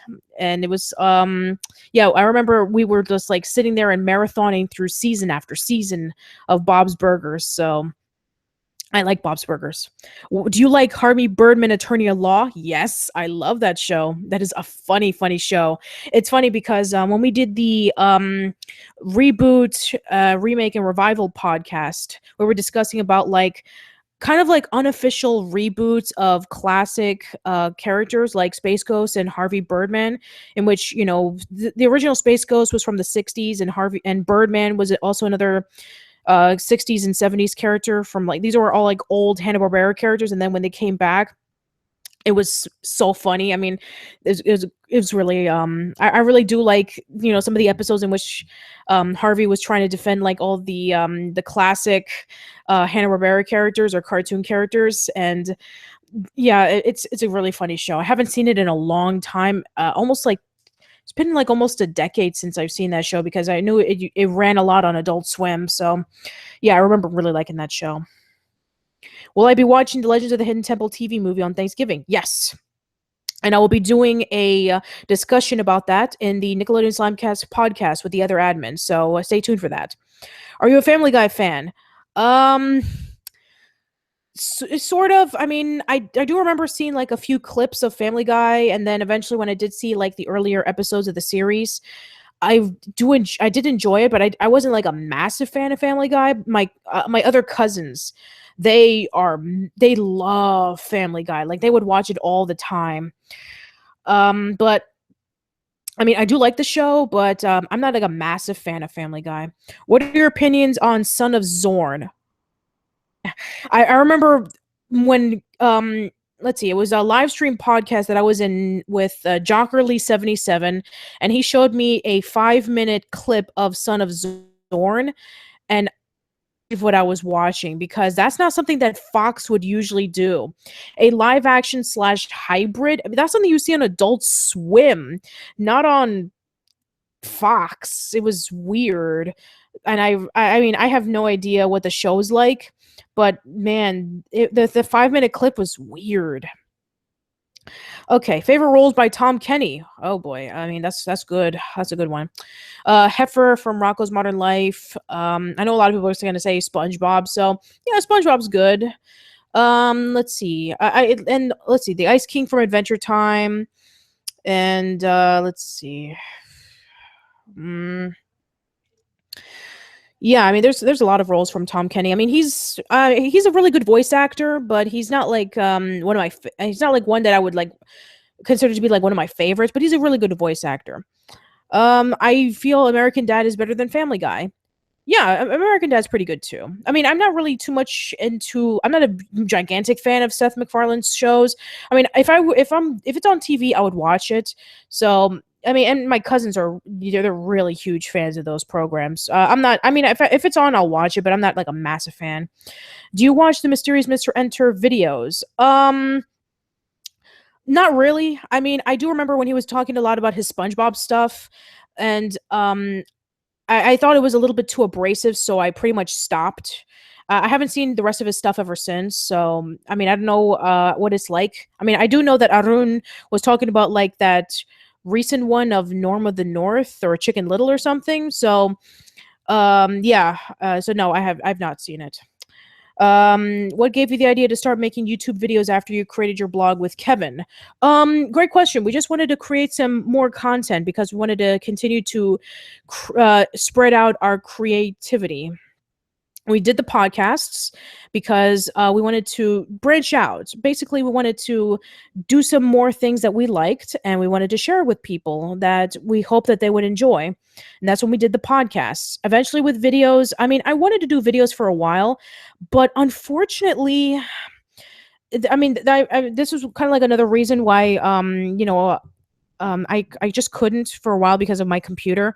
I mean, I already mentioned about what my other computers were. If you just joined us, but if you didn't join, if you just joined us right now, my computers were is like I had this desktop computer that was 5 years old. It was almost falling apart, and the reason why I was using it was because I was using it to find work because I was unemployed. And yeah, it was like it barely worked, and pretty much it died. And then I got my sister's old laptop computer, and it was like really old and almost falling apart, and the fan it got overheated. I'm surprised that that thing even survived because I basically produced almost every single podcast from episode 23 over to episode let's see, it was episode like 40 or 41. So, and then every single podcast from Nickelodeon Slamcast podcast all the way up until like I think it was like at the end of Nick at 35 and Nick Smissel. I'm surprised that that thing was able to hold on together because if you guys remember about Nick at 35, the entire miniseries, I mean the third episode is almost 4 hours long. And that thing it burned up so badly. Like the fan almost gave out. My computer, the laptop was overheating. And I was surprised that that thing even survived because it could have crashed and burned at any time. So yeah, I'm surprised that I was able to get it, to stay together until eventually I got this new laptop, and I'm currently talking to you guys on this new microphone.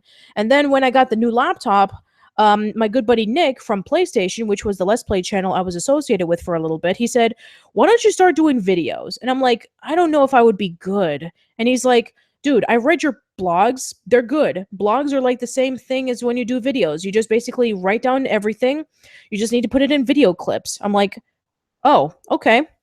And so that's what I eventually I did like a little bit of videos here and there. The first video was when I produced Kevin's discussion about what Nickelodeon meant to him. And then afterwards we started doing a little bit more videos with the first one we did that was like a long video was the top 10 Nicktoons any comic book adaptations. And that was a long process of doing that because the idea first came out around December, and then it took a few months for Comic Uno and I to think about what what Nicktoons we wanted to see as comics. Then I had to get the clips, and then I had to edit it together. So yeah, it took a long time. It was released around April, but yeah, it was well worth it. Favorite Tom Hanks movie? Oh boy, I mean, there's a lot of good Tom Hanks movies. Um, let's see, Forrest Gump, Toy Story, if you want to count that. Um, let's see. I haven't seen Castaway in a while, but from what I remember, it was pretty good too. Because I mean, Castaway. I mean, with those kind of movies in which you have to rely on just one actor to be in the majority of the movie, and if your actor is boring, it's going to drag out the movie. But Tom Hanks is such an amazing actor that he was able to pull it off. I like Big. Big is such a fun movie. Um, my one of my mom's favorite movies from Tom Hanks is Splash. It's about him meeting up with a woman who's actually a mermaid, and she's trying to learn about human life. Um, and I really want to see the most recent Disney movie where he played as Walt Disney. I have not seen that yet, but I heard it's really good. And I really want to see the movie that he was in where it was based off of a true story and he was the pilot of the plane and he helped land it on the Hudson River with like everybody surviving. I heard some really good things about it. Let's see. Are you and Kevin childhood friends? Yes, we are. We have been friends. We met in elementary school in 1996, and we have been best friends ever since. We have been friends for 20 years. If Adventure Time got picked up by Nickelodeon, do you think Steven Universe, Clarence, and Over the Garden Wall would have aired on Nick too because they were made all by staff? Possibly, but I mean, I think that if Adventure Time ever got picked up by Nickelodeon, I think it would be a completely different show. I don't think that it would have been the show that we have now. I think it would have been extremely lighthearted and colorful and goofy like the pilot was. But yeah, I mean, maybe Adventure Time would have happened the way that Cartoon Network has theirs with in Nickelodeon, but I don't know. I mean, I can't even see it. But I think it would have been completely different. And I don't know if maybe they would have came out possibly if everything went according to plan, but I mean, who knows? Maybe we would have seen a major reversal. Who knows? Have you seen the Howard Stern interview with John Kay and Billy West? Yes, I have seen it, and it is one of the most awkward interviews I have ever seen. Where Howard Stern basically for a lot of people, if you know, Billy West was working on the Howard Stern show, and they were involved with like a lot of skits and interviews and stuff like that. And without Billy West knowing, Howard Stern invited John Kay over, and this was like around the time in which like roughly around after the show was finished. And man, it was one of the most awkward interviews I have ever seen. Man, I felt so bad for Billy. I really did. And yeah, I have seen it, so yeah. Uh what was the hardest episode of Casual Chats to make? Okay, the ones that were the hardest ones to make were the ones that pretty much got crashed due to technical crap. Like my interviews with Chris Niosi and Kevin Shinnig, I had to redo those for the second time because Skype recorder just crashed on me. And man, did it suck. And episodes that went through multiple delays, like pretty much every single episode of Casual Chats involving with an interview, they all got delayed for whatever reason. The interview with Renee Jacobs delayed 4 times. The interview with Craig Bartlett had to wait about half a year in order for me to get a hold of him. The interview with Paul Duran and Joanne Sullivan delayed twice. So yeah, I mean, and yeah, I mean, pretty much every time that I recorded an episode of Casual Chats, and if it just crashed and burned on me, oh man, I just crash and I just basically cry inside. The most recent episode of Casual Chats where I had Eli and David from You Scared of This, the podcast that's dedicating to Are You Afraid of the Dark? My original recording crashed on me. And luckily, they kept a copy of it.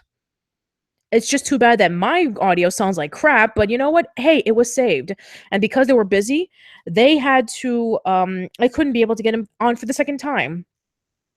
Yeah, so yeah, the hardest episodes of Casual Chats to make are the ones that basically have anything to do with technical limitations or delays, but you know what? They're not too difficult. I mean, the ones that are really long, like over 2 hours long, they take a lot of time. Like the most recent episode of Casual Chats about Yu-Gi-Oh! I was supposed to post that around September, but because it was over 2 hours long, I just didn't have the time to edit it. But yeah, I mean, anything that involves with editing long podcasts, technical mumbo jumbo, or delays, yeah, it does get really difficult. And my favorite episode to make, oh man, that's a really good question. Um, oh man, I mean, there's so many episodes that I really love to make. I mean, ones that I felt like completely satisfied with. Yeah, I mean, a lot of I mean, pretty much a lot of my more recent episodes of Casual Chats have been my favorite because I was able to get into a groove into it. I mean, I basically editing podcasts are really easy to do. They're like my bread and butter nowadays.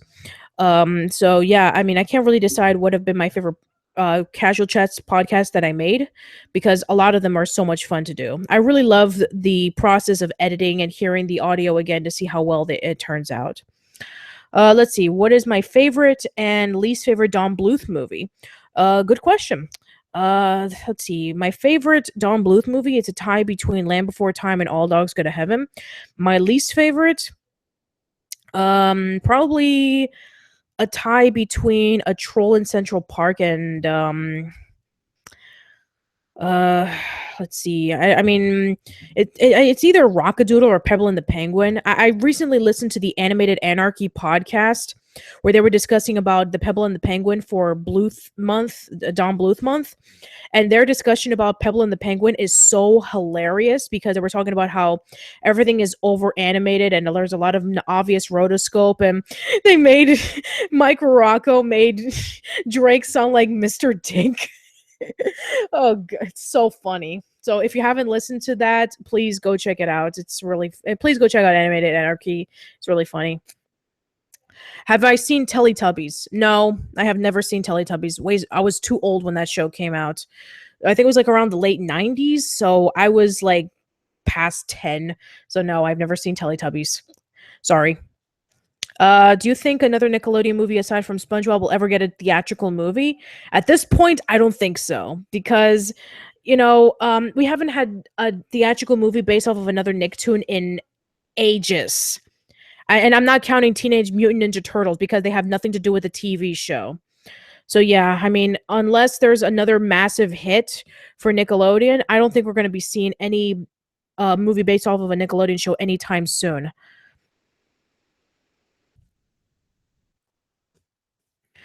So yeah, I mean, maybe I think maybe the closest chance would probably be the Loud House. I'm hoping maybe the Loud House could have a theatrical movie. The movie where he played Walt Disney is called Saving Mr. Banks. Okay, yeah, thank you very much. I remember now. I remember Saving Mr. Banks. I heard that Splash is getting a remake, and Channing Tatum might play the mermaid. It's always like a reverse, and instead of a female, it's a male. Oh, hold on, we're getting ourselves a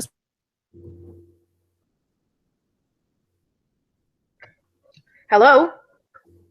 Hello? Hey, how's it going, creepy? Yo, sorry I'm late.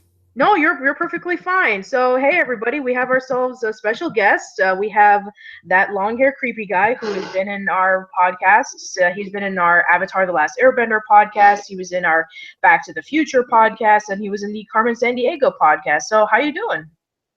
I'm doing great. Wonderful, wonderful. So, yeah, if you guys have any questions for that long hair creepy guy, if you know his work on his YouTube channel, then please ask him a question. So, anything that you've been doing lately, like any new content that you want to share with everybody? I've been covering the Scream review. Oh, the Scream Scream videos. movies. Yeah, the Okay, Scream awesome. reviews for the past, for a little while. That got delayed a little bit, but the the Scream 3 review went live like a couple of hours ago. I'm checking the time right now. Yeah, it was a couple of hours ago. And Awesome. I'm hoping to go back to the retrospective reviews once I finish that. Um, that's about it. The Scream reviews do seem like they've been a hit with people, though. Yeah, I mean, I guess I can understand because, it's a very well-known franchise, and also you did post it around the time of Halloween, so I guess that's what made a lot of people really excited about seeing them. So yeah, I mean, I really enjoyed watching your retrospectives. Your recent one about projects, the Scooby Doo project was also a lot of fun, and I can't wait for you to cover. I mean, what's going to be next? What's new, Scooby Doo? Yes, that's the plan. Oh, that's going to be so much fun. Anyway, we got a question. Have you ever been to Disney World? Yes, I have. I went. The first time I ever went to Disney World, it was the week I turned 13. But I went back this year. Someone needed a driver to go down to Florida for a wedding, and basically, the deal was if I helped drive down there, I would get like 3 days at Disney World. So Okay.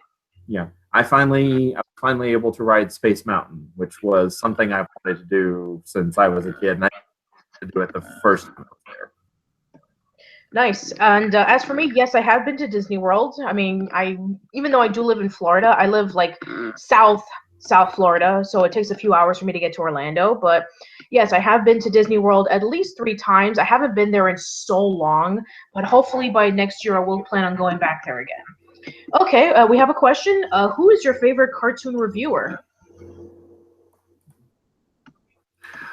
I don't know. Let me think. I don't really.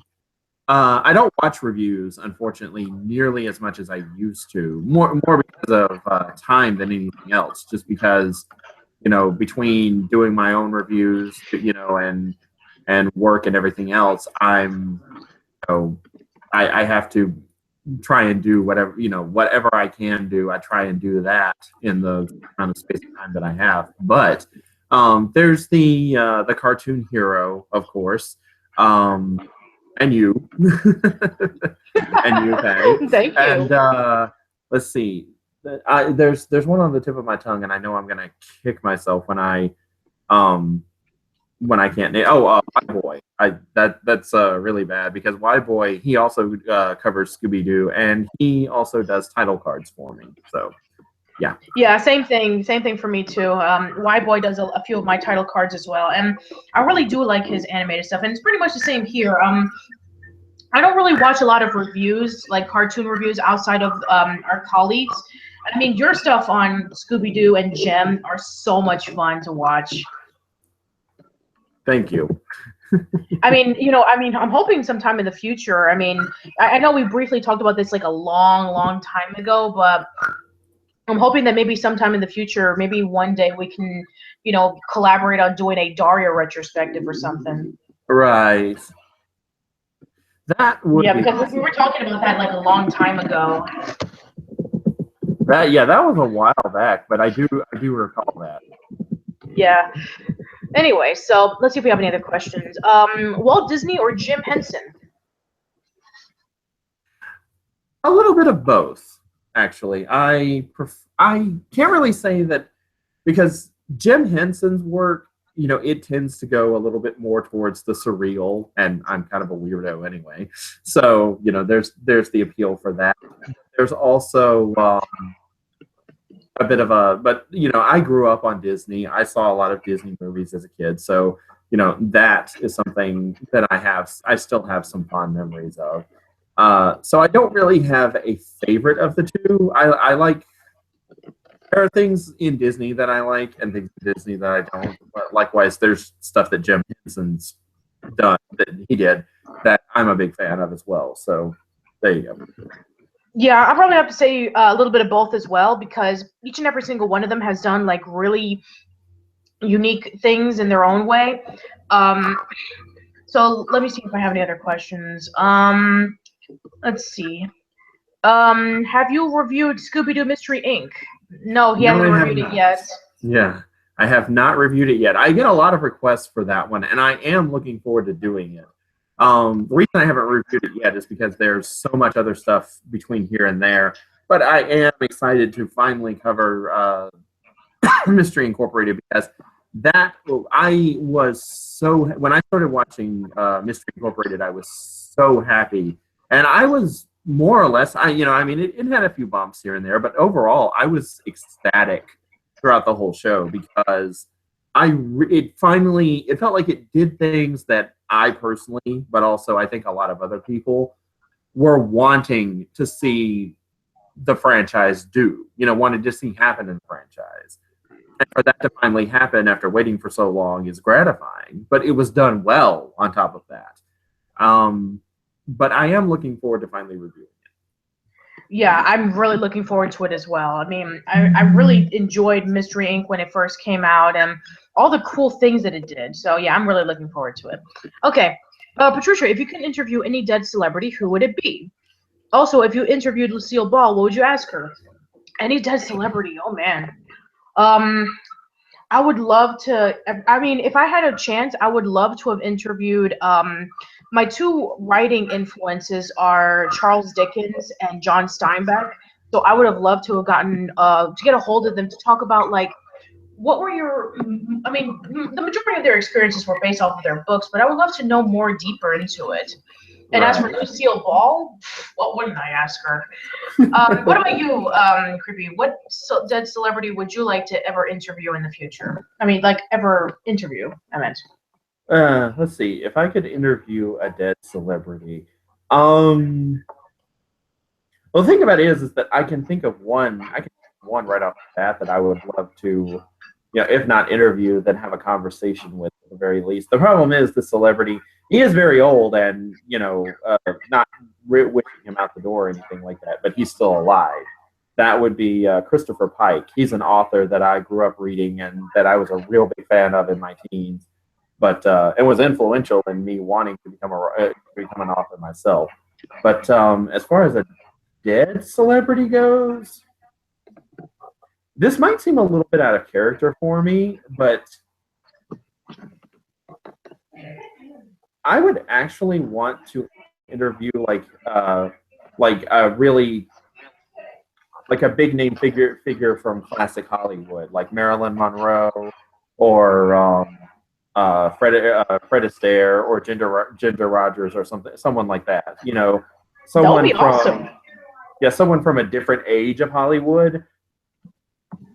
Even if I wasn't like a huge fan of theirs or anything like that, I would still want to to experience the Hollywood culture of their time period. Good, bad, whatever. I would still want to hear it from their own mouth.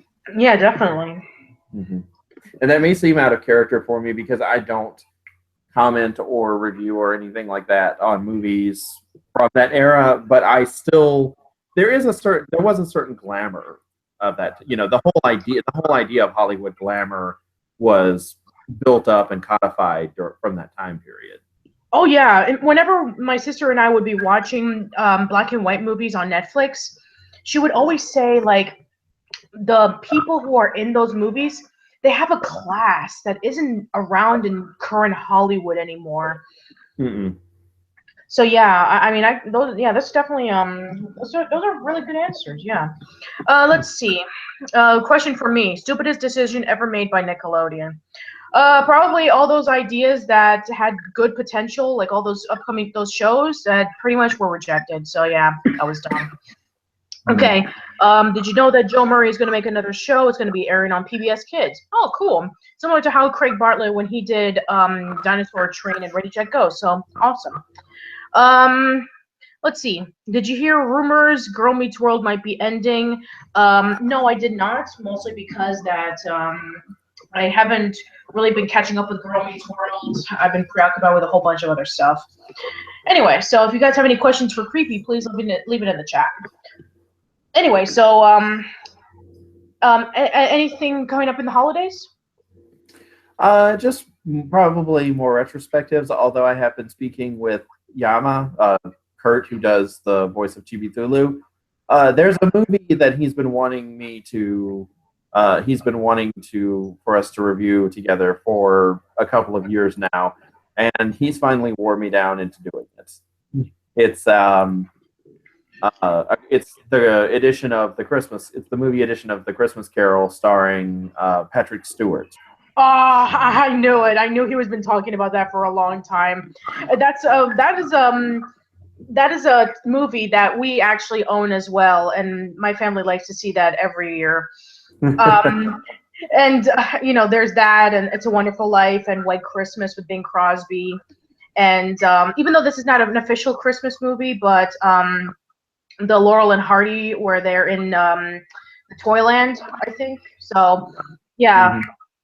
Anyway, so let's see. You have a question, Creepy? Hey, Creepy, have you seen any Cat Dog episodes? No, I have not.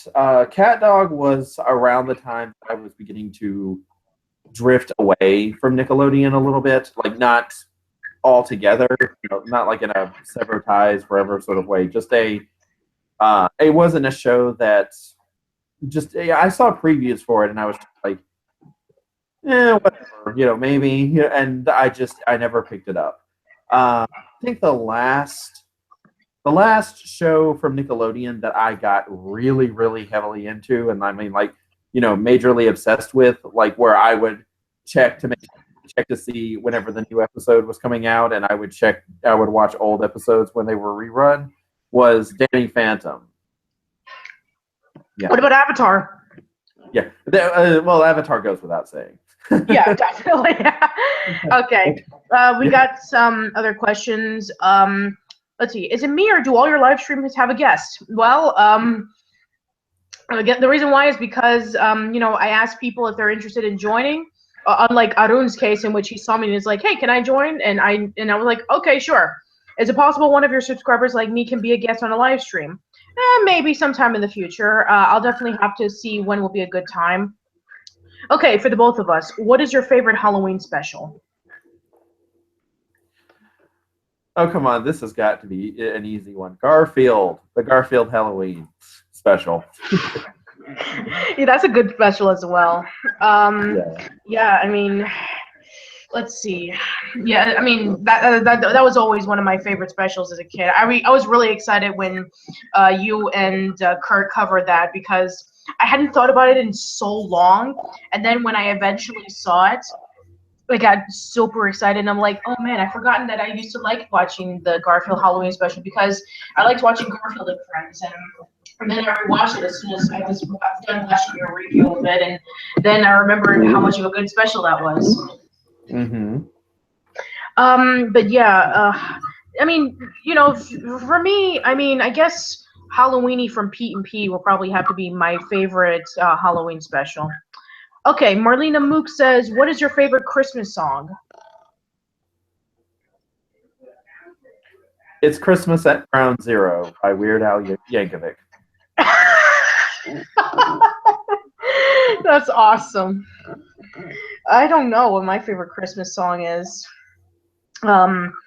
I don't know. I mean, I'm sure you know all the classic Christmas songs, but I don't really know. I have to probably think about that.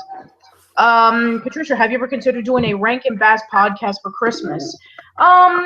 We briefly talked about a few Rankin Bass specials on the last Christmas podcast we did a few years ago, but one dedicated to Rankin Bass Christmas specials. I mean, I have to see. Okay. Let's see. Camp Laszlo. Anyone? I did see. I did see a little bit of Camp Laszlo, but I didn't see like the entire thing. So yeah, I probably have to rewatch Camp Laszlo again. But I saw it in bits and pieces. Sorry. That's okay. Okay. Is there a show that you really like, but you know that it's bad? Oh boy. Okay, the first thing that popped into my mind. Let me guess, it's Gem, right? Well, okay, yeah, that's one. Like, I think I'd rather go with Gem than the show that actually came to mind because I don't know that anyone has heard of the show that I was actually going to name or not. So it's probably best that just stays a secret. But Gem is such a horrible, such a beautiful train wreck of bad. You have to wonder how, how do you take an idea and you make such a mess with it? But at the same time, it's so much fun to watch, especially if you are watching it with a group of people who can watch it in the same mindset, who are watching it and can laugh at it too. But the funny thing about Jim is that the comic has proven that the concept can work. Yeah, I've heard a lot of good things about the comic. I haven't read it yet, but I definitely want to tackle in, reading the comic in the future. Right, you need to. It's awesome. Okay, yeah, I definitely will look into it. A show that I like that I know it's bad. I mean, probably one of those guilty pleasure shows, but I remember for a while I would be marathoning through America's Next Top Model. I know it's so bad. I know it's dumb. The only reason why is because I like where they take the pictures, and I like the crazy over-the-top ways that they thought, hey, we're going to do this challenge. It's like, it's stupid. It's really stupid. But if they're going to be having a marathon of it, I will watch it.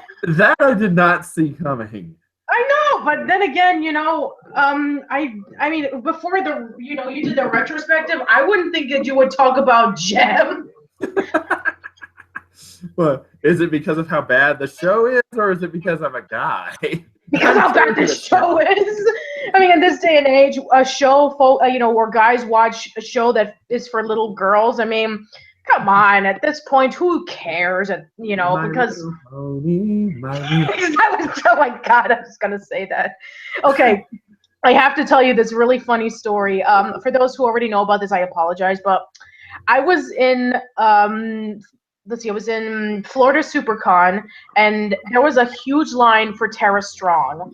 I had to wait in line for 2 hours, and there were so many bronies up on front, especially this one guy. He had like a whole bunch of brony, not brony. He had like My Little Pony toys and dolls, and he ran a My Little Pony convention over in Tampa. But the guy in front of me was a guy who was playing a guitar. He had like long hair, and he talked about politics or whatever. He'd say like, I'm going to say this to piss people off. And when he approached Tara Strong and he kneeled down in front of her and say, will you sign my guitar?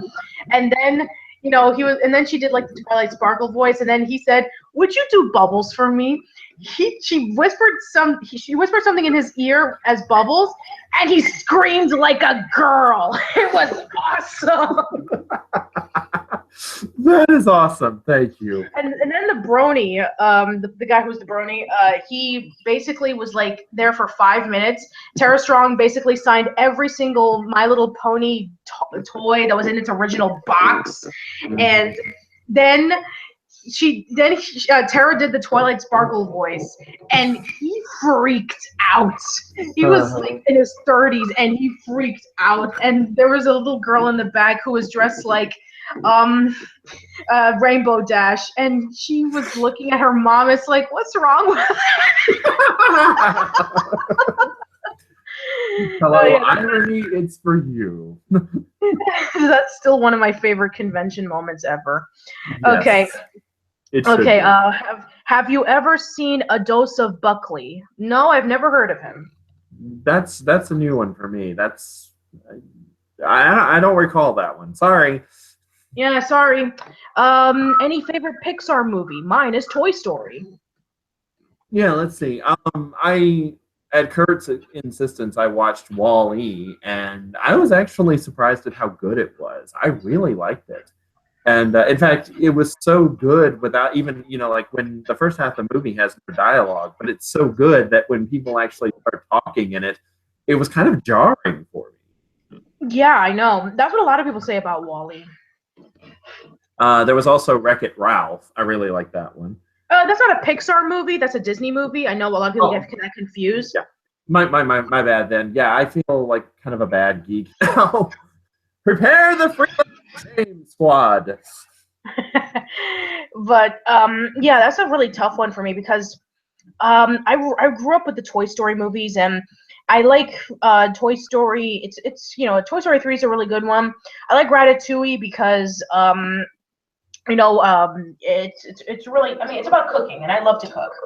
And I like The Incredibles as well, and Finding Nemo. I have another story, and for those who already heard about the story, I apologize. So when I was 17, I worked, this was like around when Finding Nemo was already out in theaters, like at least a few months afterwards. I was a volunteer in a museum, and one of my positions was like watching over the aquarium, you know, just in case of like the little kids will like tap on the glass or like do anything inappropriate. Find a happy place. Find a happy place. Find a happy place. Yes, exactly. And so we had a tank that was that was sectioned off like. You know, this is a tank that is dedicated to like the certain fish, and it was obviously like they had the clownfish and they had the bluefish and the pufferfish. Right. I'm telling you, every single little kid who went over to see the clownfish, every single one of them, they said, "Look, mommy, there's Nemo. There's Nemo." It's like I'm telling you, it's like I made a count every single time that a kid would go over to the clownfish section and say, "Look, there's Nemo." When they went over to the bluefish, it's like, "Look, mommy, there's Dory." It's like it was the same thing over and over again. I'm like, wow, this movie has left a massive impact on these little kids who are talking about fish. And it's like, that is amazing. Wow. And I mean, I haven't been in that museum in so long. I mean, as soon as I graduated from high school, I no longer work there because it was a volunteer position. So, I mean, I have no idea if they have those fish now, or maybe they have a new version, new brand of the same fish. But I wouldn't be surprised if maybe they would say the same thing because of Finding Dory. So that should be really interesting. Anyway, so yeah, okay. Favorite Powerpuff Girl: Blossom, Bubbles, or Buttercup? Buttercup. Yeah, Buttercup's my, but I love Buttercup as well. Let's see. Have either of you guys seen Inside Out and or Zootopia, and what do you think? I have not seen Inside Out, but I have seen Zootopia, and I did like it. I've seen both of them. I've seen both of them in theaters, and they're really good.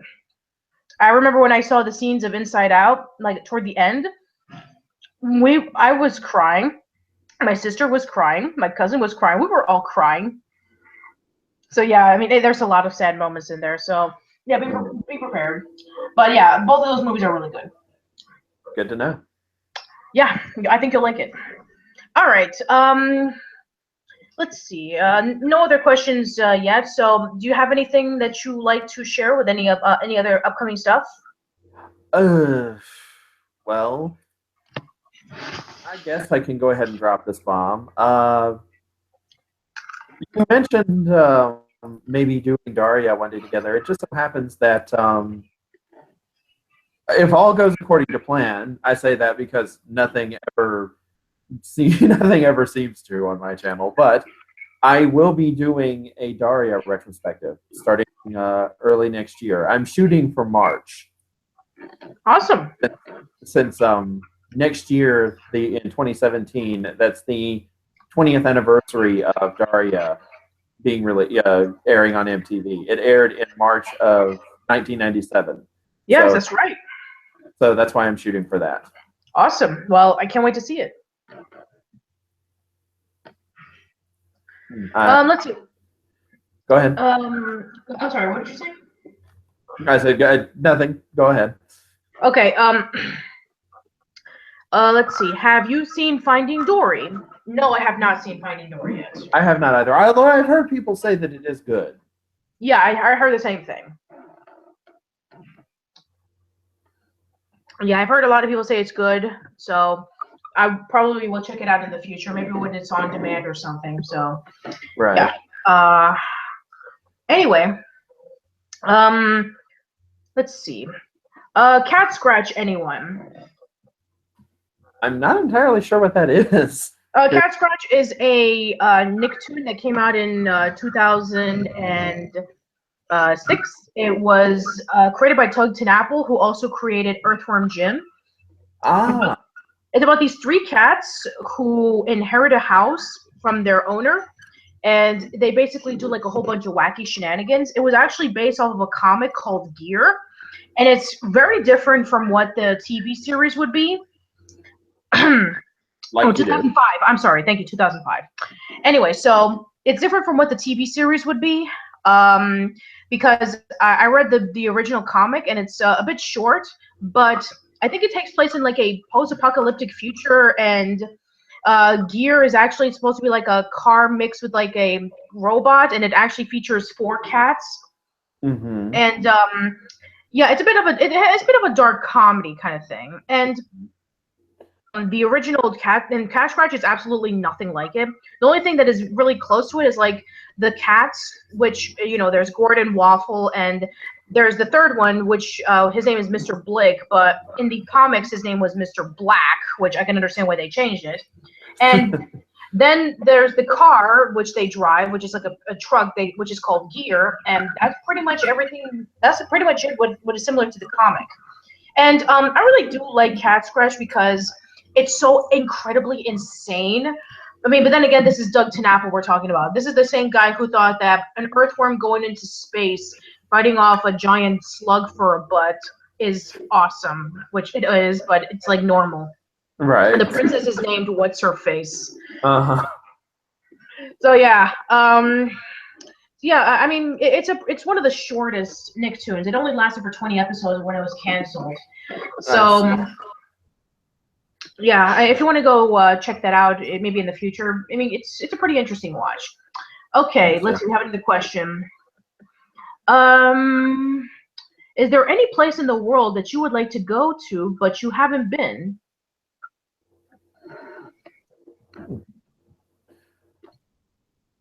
I've never seen Europe, specifically Paris.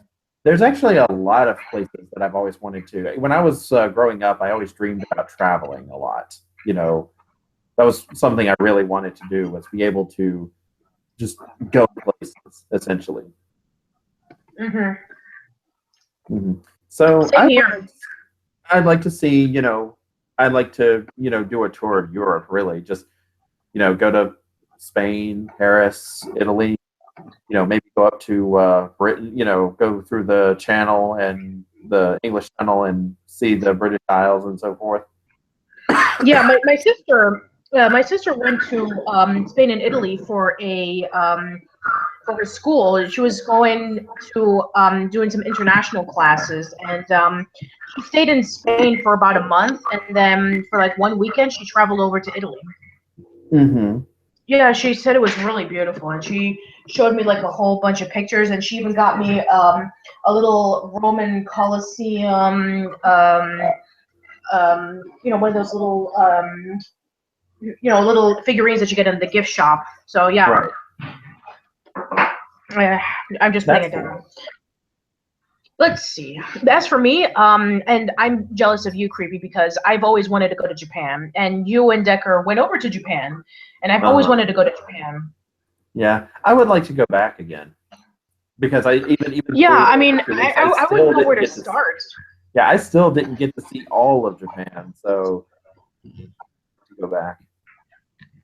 Yeah, I mean, there's so many places in Japan that I would love to visit. I mean, with me watching, Azumanga Daioh, I mean, I would love to go visit Hokkaido, and I love to visit Osaka and Tokyo.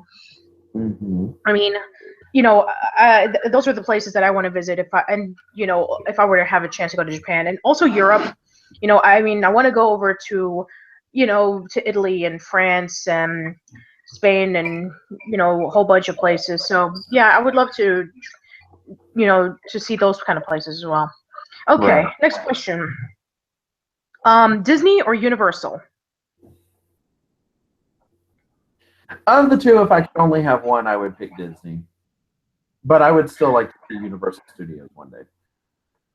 Yeah, I probably, both of them are different in their own unique ways. I've been to both of them, and I and each and every single one of them have their strengths and weaknesses. So yeah, I like going to both of them.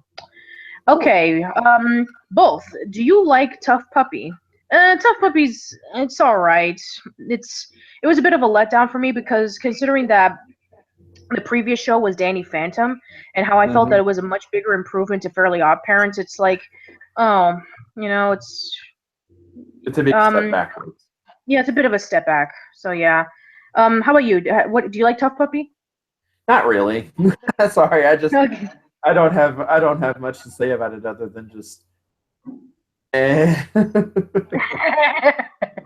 Okay. Next question. I did enjoy Danny Phantom. I wish that it could have continued. I wish that at the end of season 2, the show was canceled, and like then they brought it back. But the person that was doing the storyboard editor, the Steve person, Marmol, yeah.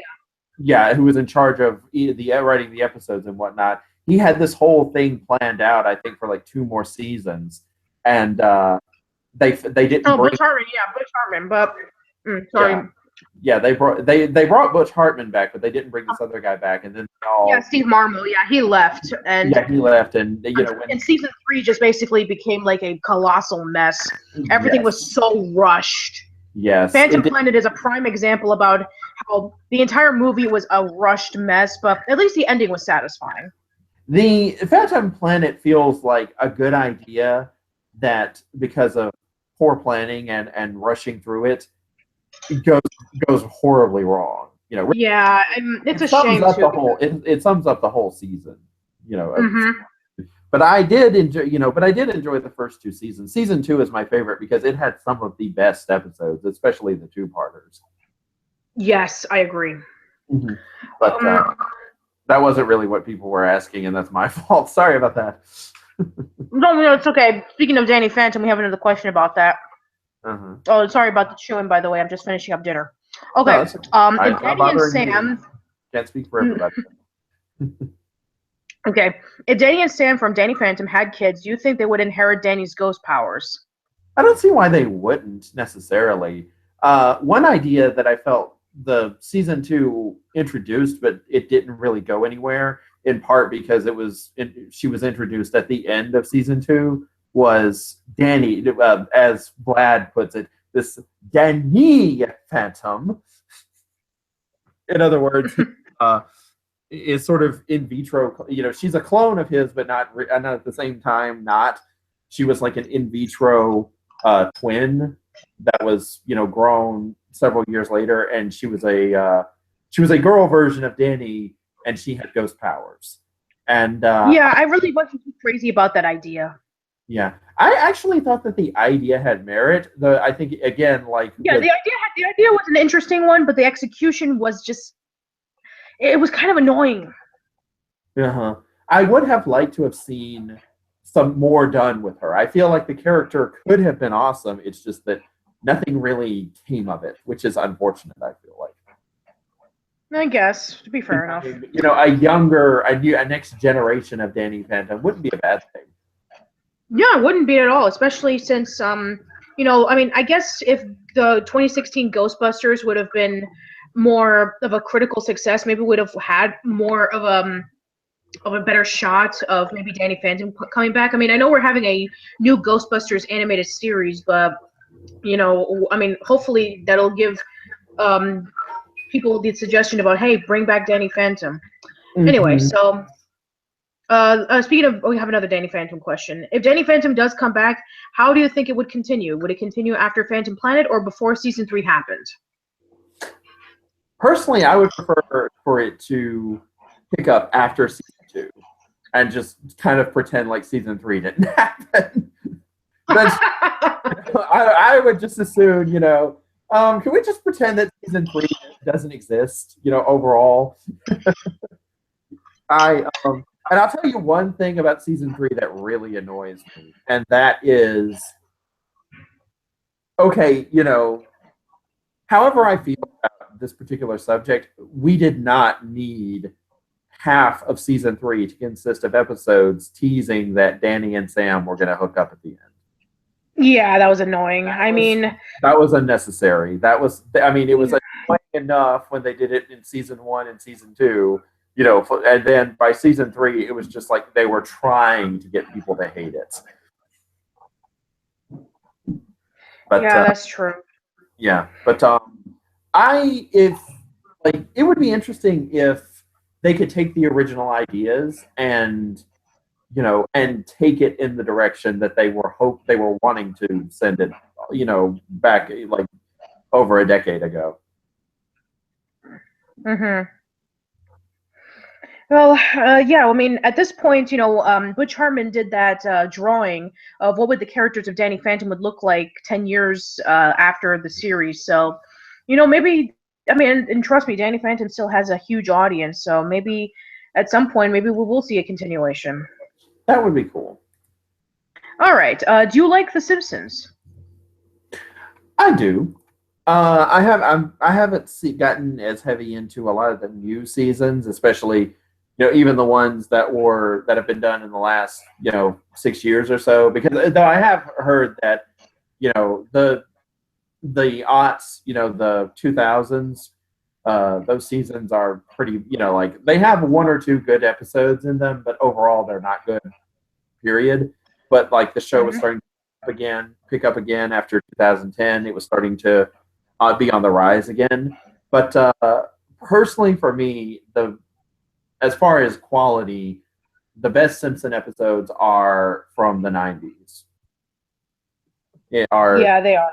yeah are the ones before 2000.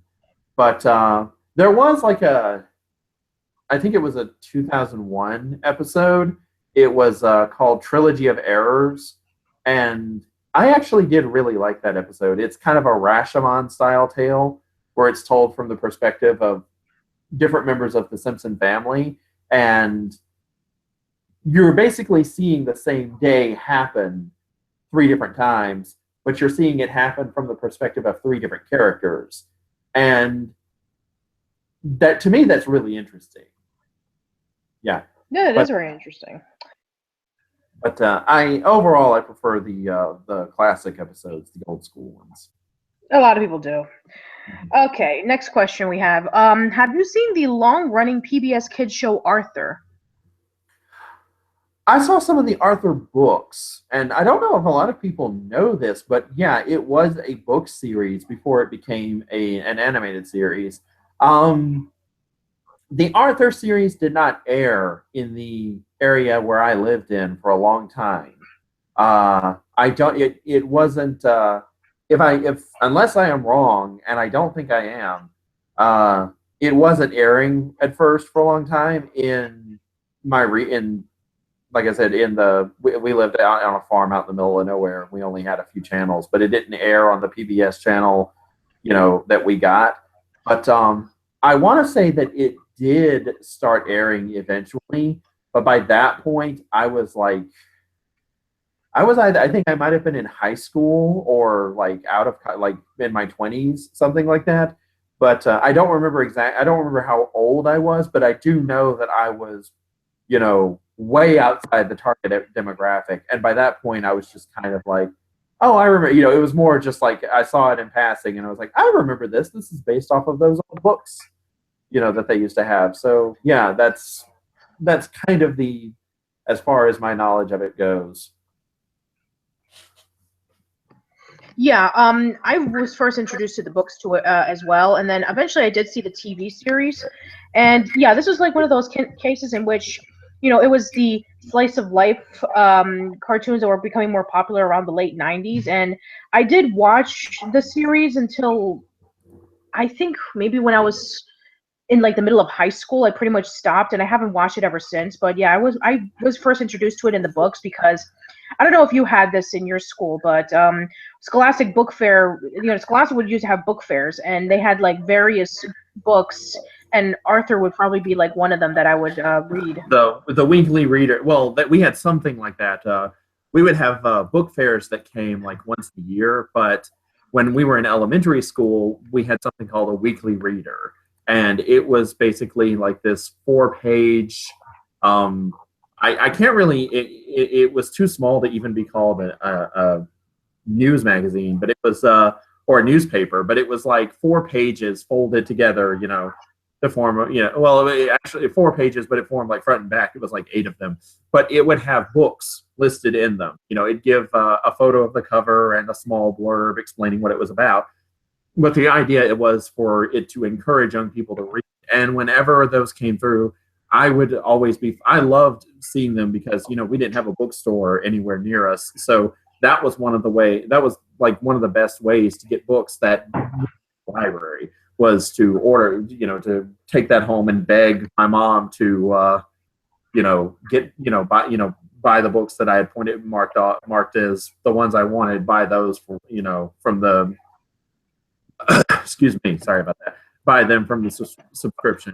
Like you would, you would have to bring money to school next day. You would have to have filled out the order form and, give it to your teacher and everything. And it would usually it would take about 4 weeks or so. And some of the times, like have been so long that I couldn't even remember what books I had ordered. But I always looked forward to that. Yeah, it's basically how the Scholastic Book Fair worked for us. Is that every couple of months, I think it was like every quarter or maybe like twice a year, Scholastic would be coming by, and then they would, basically have like all these books. Right. And we would check to see what kind of books would be available. I mean, Kevin would go over for the Goosebumps book because, he loved Goosebumps as a kid, and so did I. But I looked at all the other books that were there, and Arthur was one of them, and I saw like a whole bunch of others. Too many to count. Yeah. And then. Sorry. No, you're fine. Let's see. So yeah, as for Arthur, just basically. I did see the series, saw it for a few years, and then afterwards I haven't seen it ever since. That show is still going, by the way.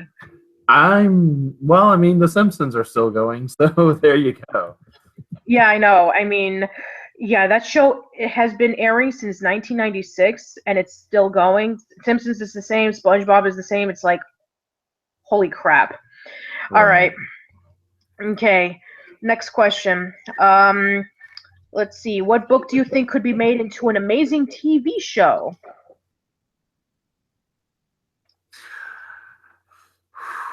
Well, there's one I could think of, but I really don't know if anyone would remember this or would be quite as jump on the bandwagon quite as hard as me, basically. But I have actually done some digging into this, and I have heard talks that it's possible that this could be made into a movie at the very least. But you mentioned Goosebumps, and it reminded me of this other series that was done by the same author, by R.L. Stine. You see, before Goosebumps started coming out, he did another book series aimed for more for young teens called Fear Street. Yes, I remember that.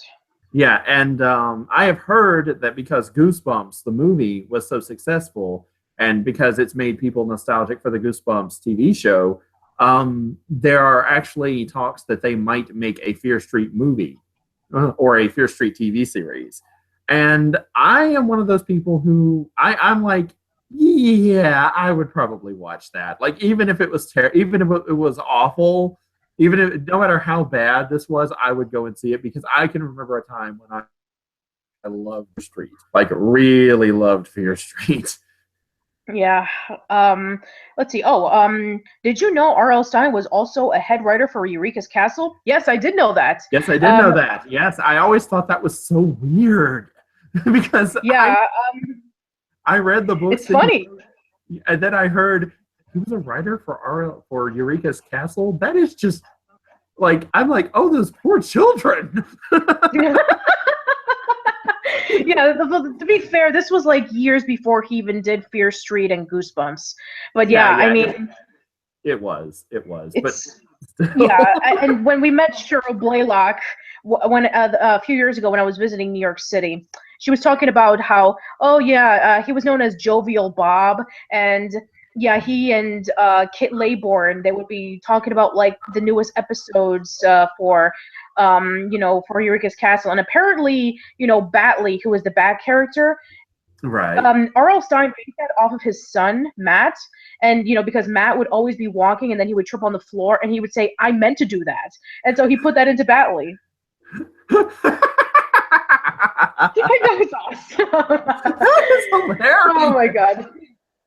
There's so many stories about Eureka's Castle that Cheryl shared to Kevin and I. Oh man, I mean, like this one time in which there was a little girl who was a huge fan of Eureka's Castle, and she didn't know that it was a TV show. She thought it was all real, and then when she saw the castle and she met up with all the people, she started crying, and it was sad. Oh no. I know it's really sad, but man, I mean, yeah, Cheryl was so awesome, and we sat there for 45 minutes talking about her work in Eureka's Castle and her experiences with puppeteering and all that stuff. She was so nice, and I got a hold of her a few months ago when she was one of the people who submitted a video for Halcyon Days, the milestone birthday video, which you also did as well. Right. Did you ever get a chance to see it, by the way? Yes. Oh, cool. Did I not leave a comment? Cool. I thought I did. I thought I had. Probably I did.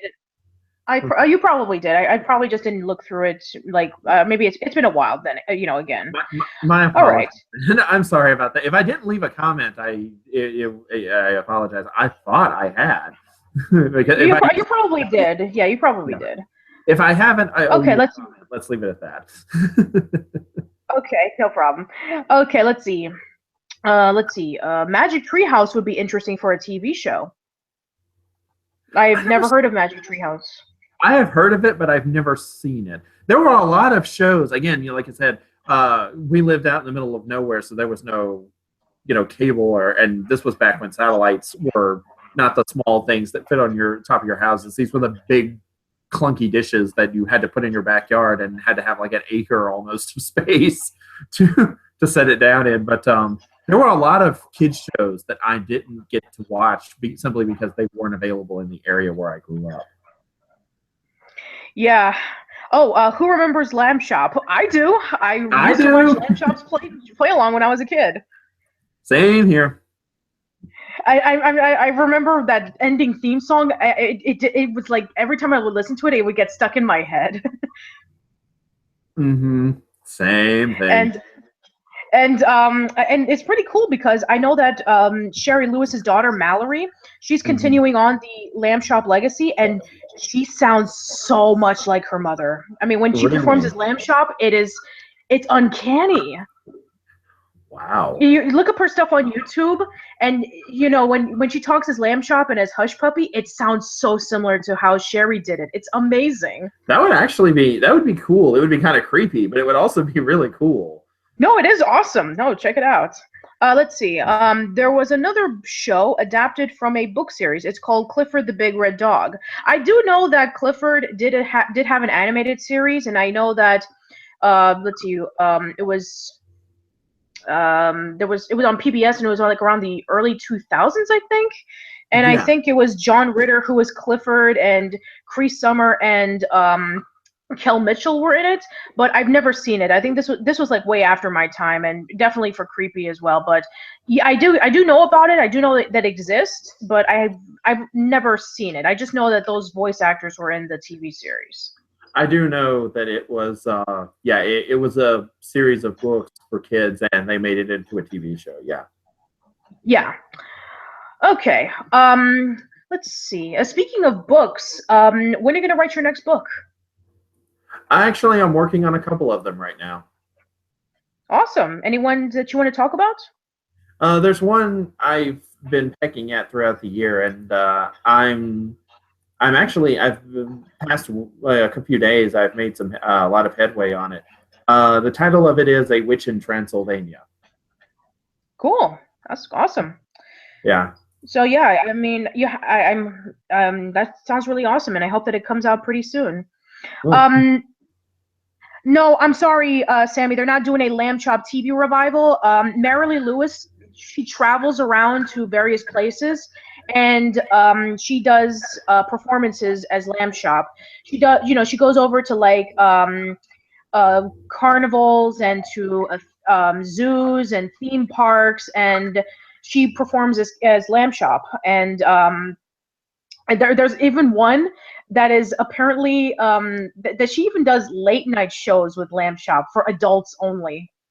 I want to see those. I mean, the only one that I remember was like a few years ago. Like this was around when the Iraq War was out, and she had Lamb Chop dressed in what do you call that? That the black robe for the Muslim women. I forget, but she said.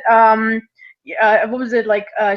Mallory is asking Lamb Chop, was like, why are you wearing that? It's like, I'm trying to hide from Al Qaeda. It's like they treat their women terrible. I don't want to know what they do with their sheep.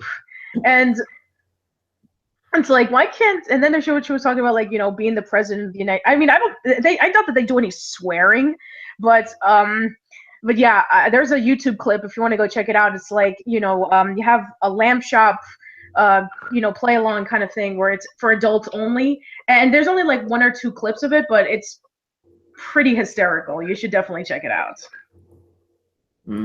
I'm reminded of the episode that episode of The Nanny where Lamb Chop and Sherry Lewis guest starred, and Lamb Chops was making all of these really inappropriate jokes, or at the very least, I remember that episode. Yes. Not the sort of jokes that she would have made on her own show, certainly, but at the same time, it was hilarious. So I remember that. That's what I'm thinking. My sister would be. I remember when The Nanny was on Nick at Night, and my sister would be marathoning through that show. And I remember when she got up to that episode, I was like, "That is." I mean, wait, Sherry Lewis and Lamb Chop were there, and that was so awesome. It's like, then yeah, like you were saying about, there are some things that she wouldn't say ordinarily. So yeah, if you guys want to check it out, it's on YouTube. Like there's a whole bunch of interviews with Mallory and Lamb Chop, and some of the performances that they do for the little kids, and the late night one. Please watch it; it's so funny. All right, what were we talking about again? Oh yeah, that's right, your story. So please, you Witch in Transylvania. So what's it about? Well, it's takes place in a fictional town, but it's set in Mississippi, and the idea is that there is this town called Transylvania, and because it is named so, the locals have turned it into a tourist trap.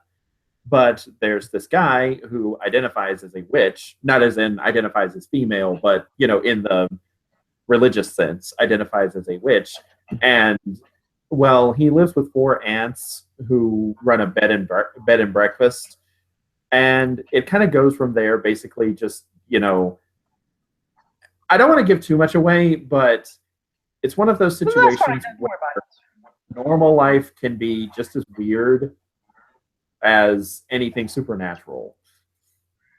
Okay, that sounds really cool, and I can't wait for it to come out. A place that makes money off of it. Well, I can't wait for it to come out in the future. Okay, but thank you. You're very welcome. And I probably have asked you this a whole bunch of times over the years because, I was a part of this project. But Mason Dixon, any news on that? Nothing so far, unfortunately. It's more a case of just because of everything that I have, going on right now. I just, I don't have time to start another project and on the risk that I won't be able to finish it. Understandable. Yeah. For those of our followers who don't know, a few years ago, Creepy was posting some podcast plays called Mason Dixon, and it was myself, and it was Creepy, it was James, and it was Mark.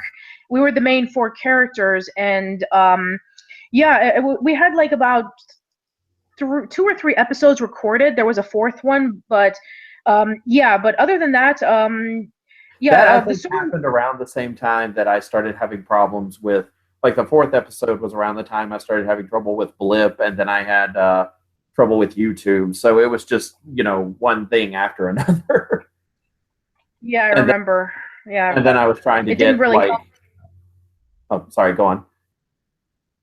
No, I was about to say that. Yeah, I remember when you were having problems with your Blip and YouTube channel. Mm-hmm. And so basically, I was just trying to start over and build up from nothing. So there, and I'm further along now than I was in terms of subscriber fan base. But at the same time, I have so much going on right now that there's a lot of things that I wanted to do from way back then that I still haven't been able to get around to doing. Just because, of what I have going on right now. That's understandable. Which is kind of unfortunate. That's okay. I mean, you already have a whole bunch of retrospectives and stories and stuff like that. Then it's perfectly fine. Don't worry about it. Okay, your opinion on The Nanny? Love the show. Just overall, Yeah, I really love it. awesome. Yes, I really do love the show as well. And Fran Drescher, she's so funny. Even though that she basically just does like the same voice. It's like, Yeah. hi. It's like, oh my god.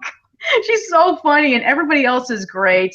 I love the butler, and I love the way that he smack talks the female character, and I love the fact that I just really love the show. I think it's really funny. Right. It is hilarious. Yeah. Okay, let's see. Have you ever heard of William Joyce? He's the creator of Roly Polioli. No, I have not. It's funny because for a while I thought that Jim Jenkins created Roly Polioli, but I mix it up for PB&J Otter. So I do know about the show, but I don't know what it's about, and I've never seen it. Let's see. Have you ever heard of the adult Sesame Street parody Sesamia Street? No, I have not. I know about Avenue Q though, even though that's not Sesame Street. Right. I have wanted to see Avenue Q on stage for a while now. Oh, it's so good. I remember seeing it years ago. This was before they changed a part of the play, but um, yeah, it's so funny. I think you and Kurt will love it. Oh, Kurt was in a college production of Avenue Q. Oh, no kidding. Who did he play as? He got to make his own character because they had so many students who were part of the drama club, and there were more students than there were characters to play in. So what they did is they had a really big chorus. They had the main characters, and they had like they had everyone like make up their own character, and if they thought it was a good enough character to that it could be squeezed in just like for a cameo or a few seconds or something like that, they could do it. He played a character called Crazy Steve. Crazy Steve from Drake and Josh. He played Crazy Steve. He was a homeless man in a straitjacket who had been obsessed with comic books, confused them with reality, and was convinced there was some kind of government conspiracy to, keep the general public from knowing that superpowered humans existed. And That's awesome. and he was also kind of, he was also basically he was like your jerky homeless guy, who will just basically fly into have kind of a hissy fit for no real reason or something like that. And I think there was like this one scene in the restaurant before Lucy the Slut has her number. Special. That was the name of the song. Yeah, I remember. He had some kind of skit where he was supposed to. Brian, that's the character's name. He was going to try and steal Brian's wallet. Wow. Yeah. That's cool. Yeah.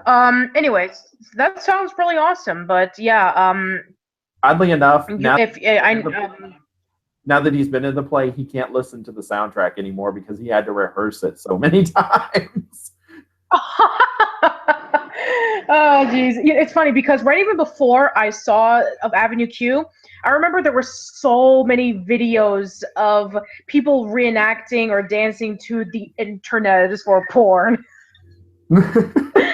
And what was it? And then there was also I'm not wearing underwear today. Yes. I'm not wearing underwear today. Today.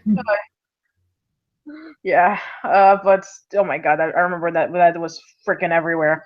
Oh, hey Luna, I am talking to that long hair creepy guy, and you would love to subscribe to his channel. Absolutely, I will give you a link to the channel right over here. So if you want to go check out his stuff, then I highly recommend that you do. All right. Let's see. Brendan says, speaking of Sesame Street, you said that Craig Bartlett worked for that show. Yeah, he did some claymation shorts for it. This is where he did the claymation short for Arnold, which was Arnold sitting on a chair. And he also did a few claymation shorts for a little girl called Lillian.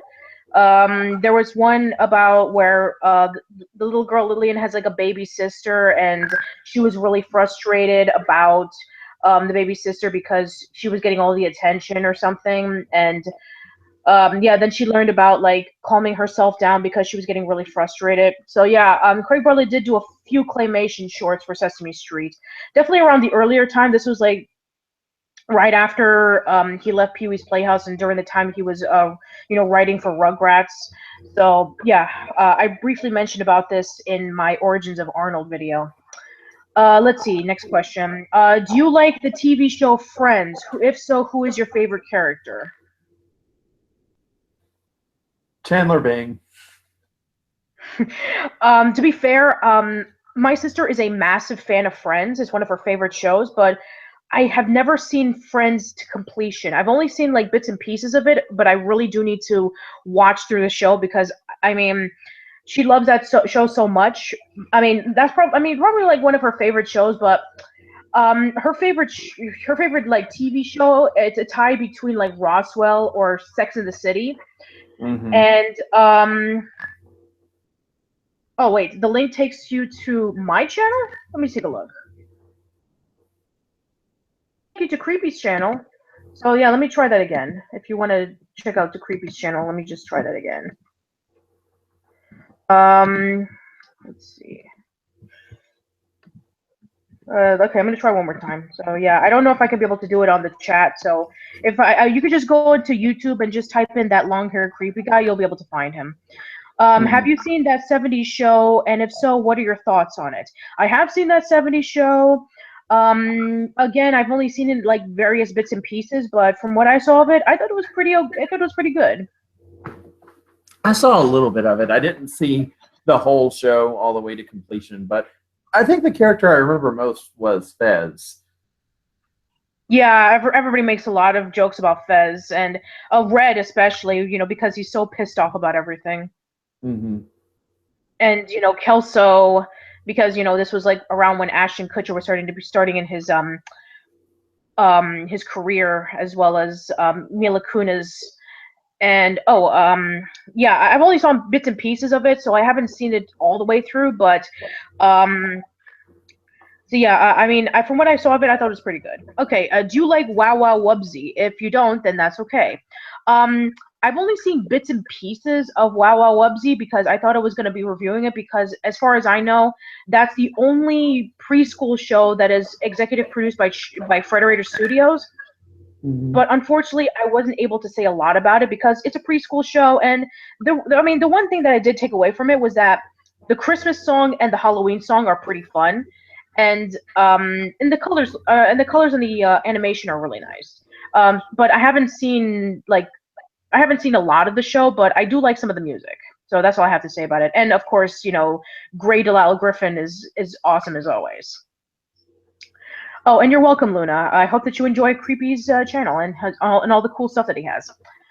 All right. I think I'm going to start wrapping things up. I'm going to be online for a few minutes. So if you have anything to say, like where can people find you at, then yeah, I would love for you to share your stuff.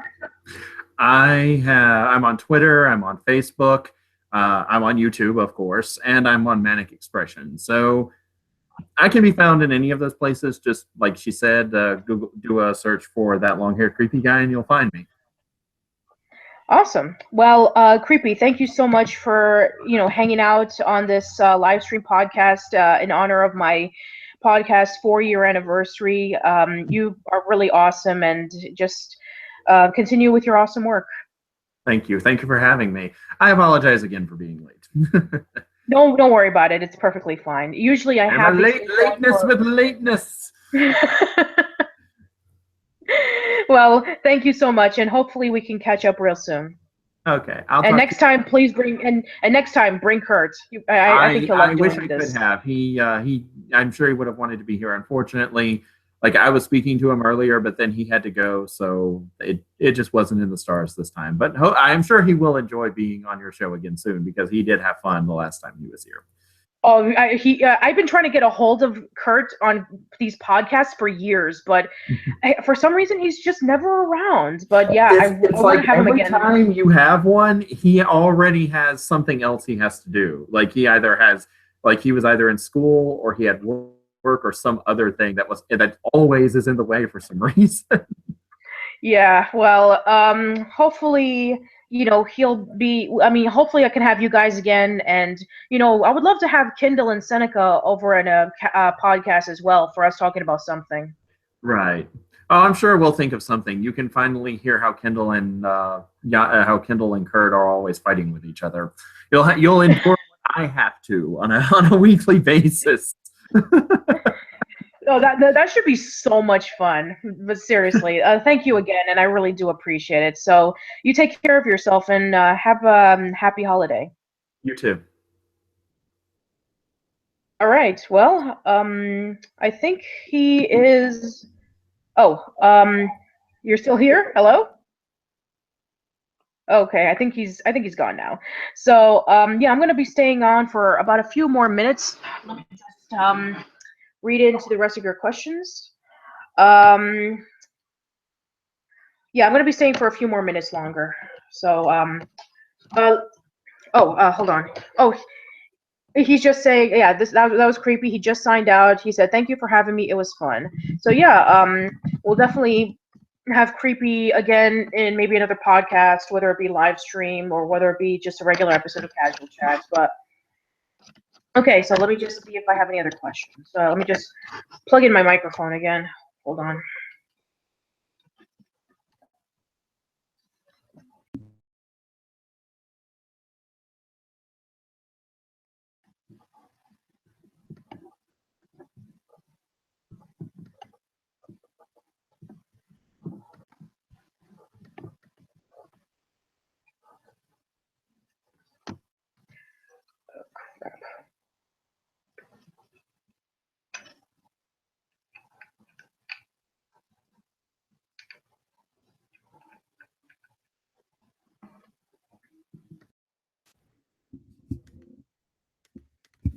Okay, and we're back. Sorry about that. I was trying to, just try to fix up the stupid um, wires. So, okay, let me see if I have any questions. If you have Netflix, Friends is on there and also available on DVD. Okay, I will definitely rewatch Friends. Maybe I'll do a casual chat on it in the future. Will I be doing another live chat? Yes, I will. I will be doing another live chat coming up in December 21st. That will be Old School Lane's 5th year anniversary. So today we're doing a celebration of my podcast's 4-year anniversary, but we'll be doing another one of these for the 5th year anniversary of Old School Lane. And hopefully I can get Kevin in there because, he is my partner and we've been doing this stuff for a long time and I would love to have him there.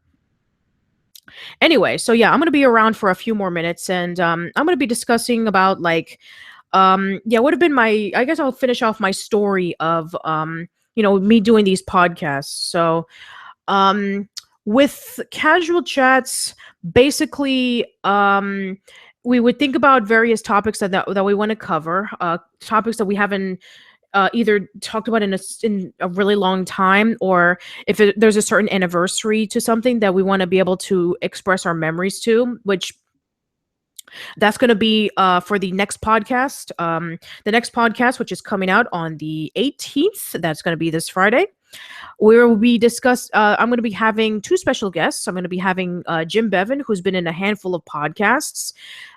He's been in everything from the Pete and Pete podcast and the let's see, there was the Pete and Pete podcast, the Avatar podcast, the Metroid podcast. Yeah, he's been in a lot of our podcasts. I'm gonna be having the Cartoon Hero, which he was on our All That podcast, our Avatar: The Last Airbender podcast, our Pokemon podcast, and more recently, the Yu-Gi-Oh podcast. We'll be having one on GameCube memories. We're going to be discussing about what our favorite GameCube games are. And that's going to be in honor of the 15th anniversary of when the GameCube debuted in North America. So that's going to be next. And then the next podcast will be out on Thanksgiving, which is next Thursday.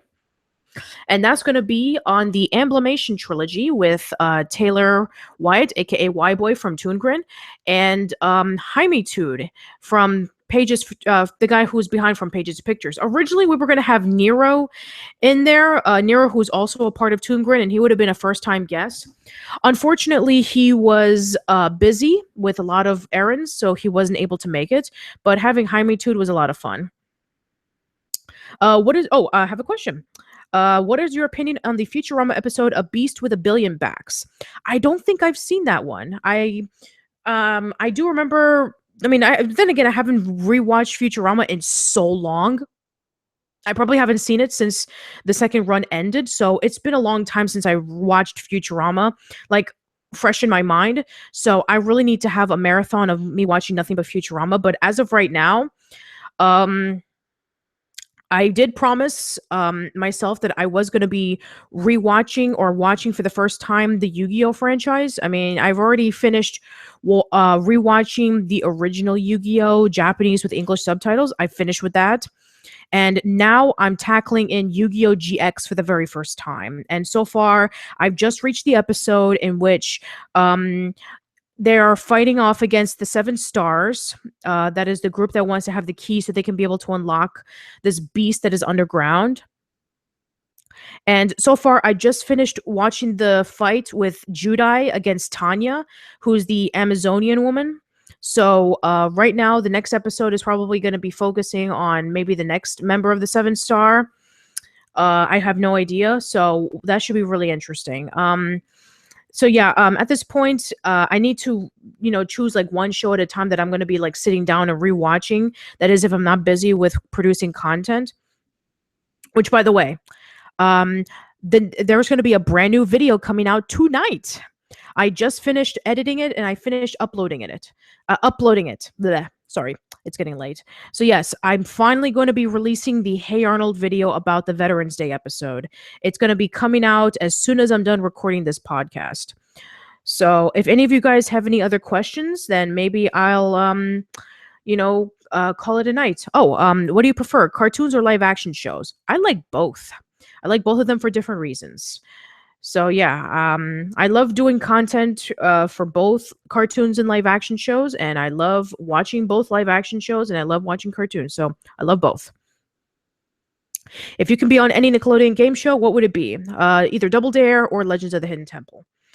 Um, let's see. I probably Nick Arcade as well, because I remember when I was a kid, when I was a young kid, like Nick Arcade was like one of my favorite game shows. It was probably my favorite because I love video games, but it's probably one of those game shows that hasn't held up very well. But I do remember watching this one video in of a convention that had Phil Moore as the host, and they were playing Nick Arcade, like a more modern take, in which they had like a custom Mikey board, and they were playing like the 16-bit video games.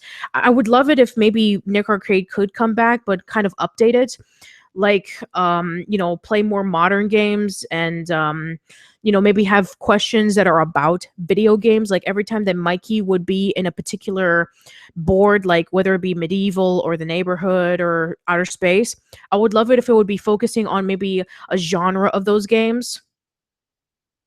Like if Mikey was in outer space, I would love for them to ask questions about Metroid or Star Fox or Mass Effect. If it was on the neighborhood, they can ask questions about like Paperboy or maybe Grand Theft Auto. I don't think so, but hey, it takes place around a neighborhood, so why not? And for the medieval time, let's see, what was it? Medieval, like in the forest or something like that.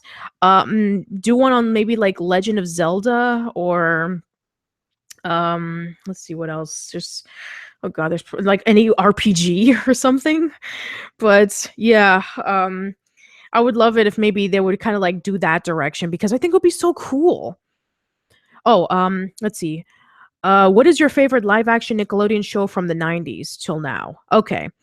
Okay, from the 90s, let's see. Pete and Pete from the 90s, Ned's Declassified from the 2000s, and live action for today, yet to be determined. How did you first discover the reopened Nickelodeon Studios in Orlando, Florida Facebook page? How did you first meet the admins? Okay. I remember when I first looked at the Facebook page and they were talking about Nickelodeon Studios, and I got memories of Nickelodeon Studios because I used to, when I lived near Orlando, and I used to go visit Universal Studios, and I used to visit Nickelodeon Studios, and I missed it for a while. And so I had the admins at the time guest starring on my podcast. This is like back in episode 10. That's like years and years ago. So I had admin Zach, who was the founder of the Reopen Nickelodeon Studios page, who has since then been replaced by James. Um, there was Jacob, there was Gabe, there was Isaiah, and there was Tim. And we were discussing about, like, their with starting the Facebook page, and Universal Studios and their favorite shows and all that stuff.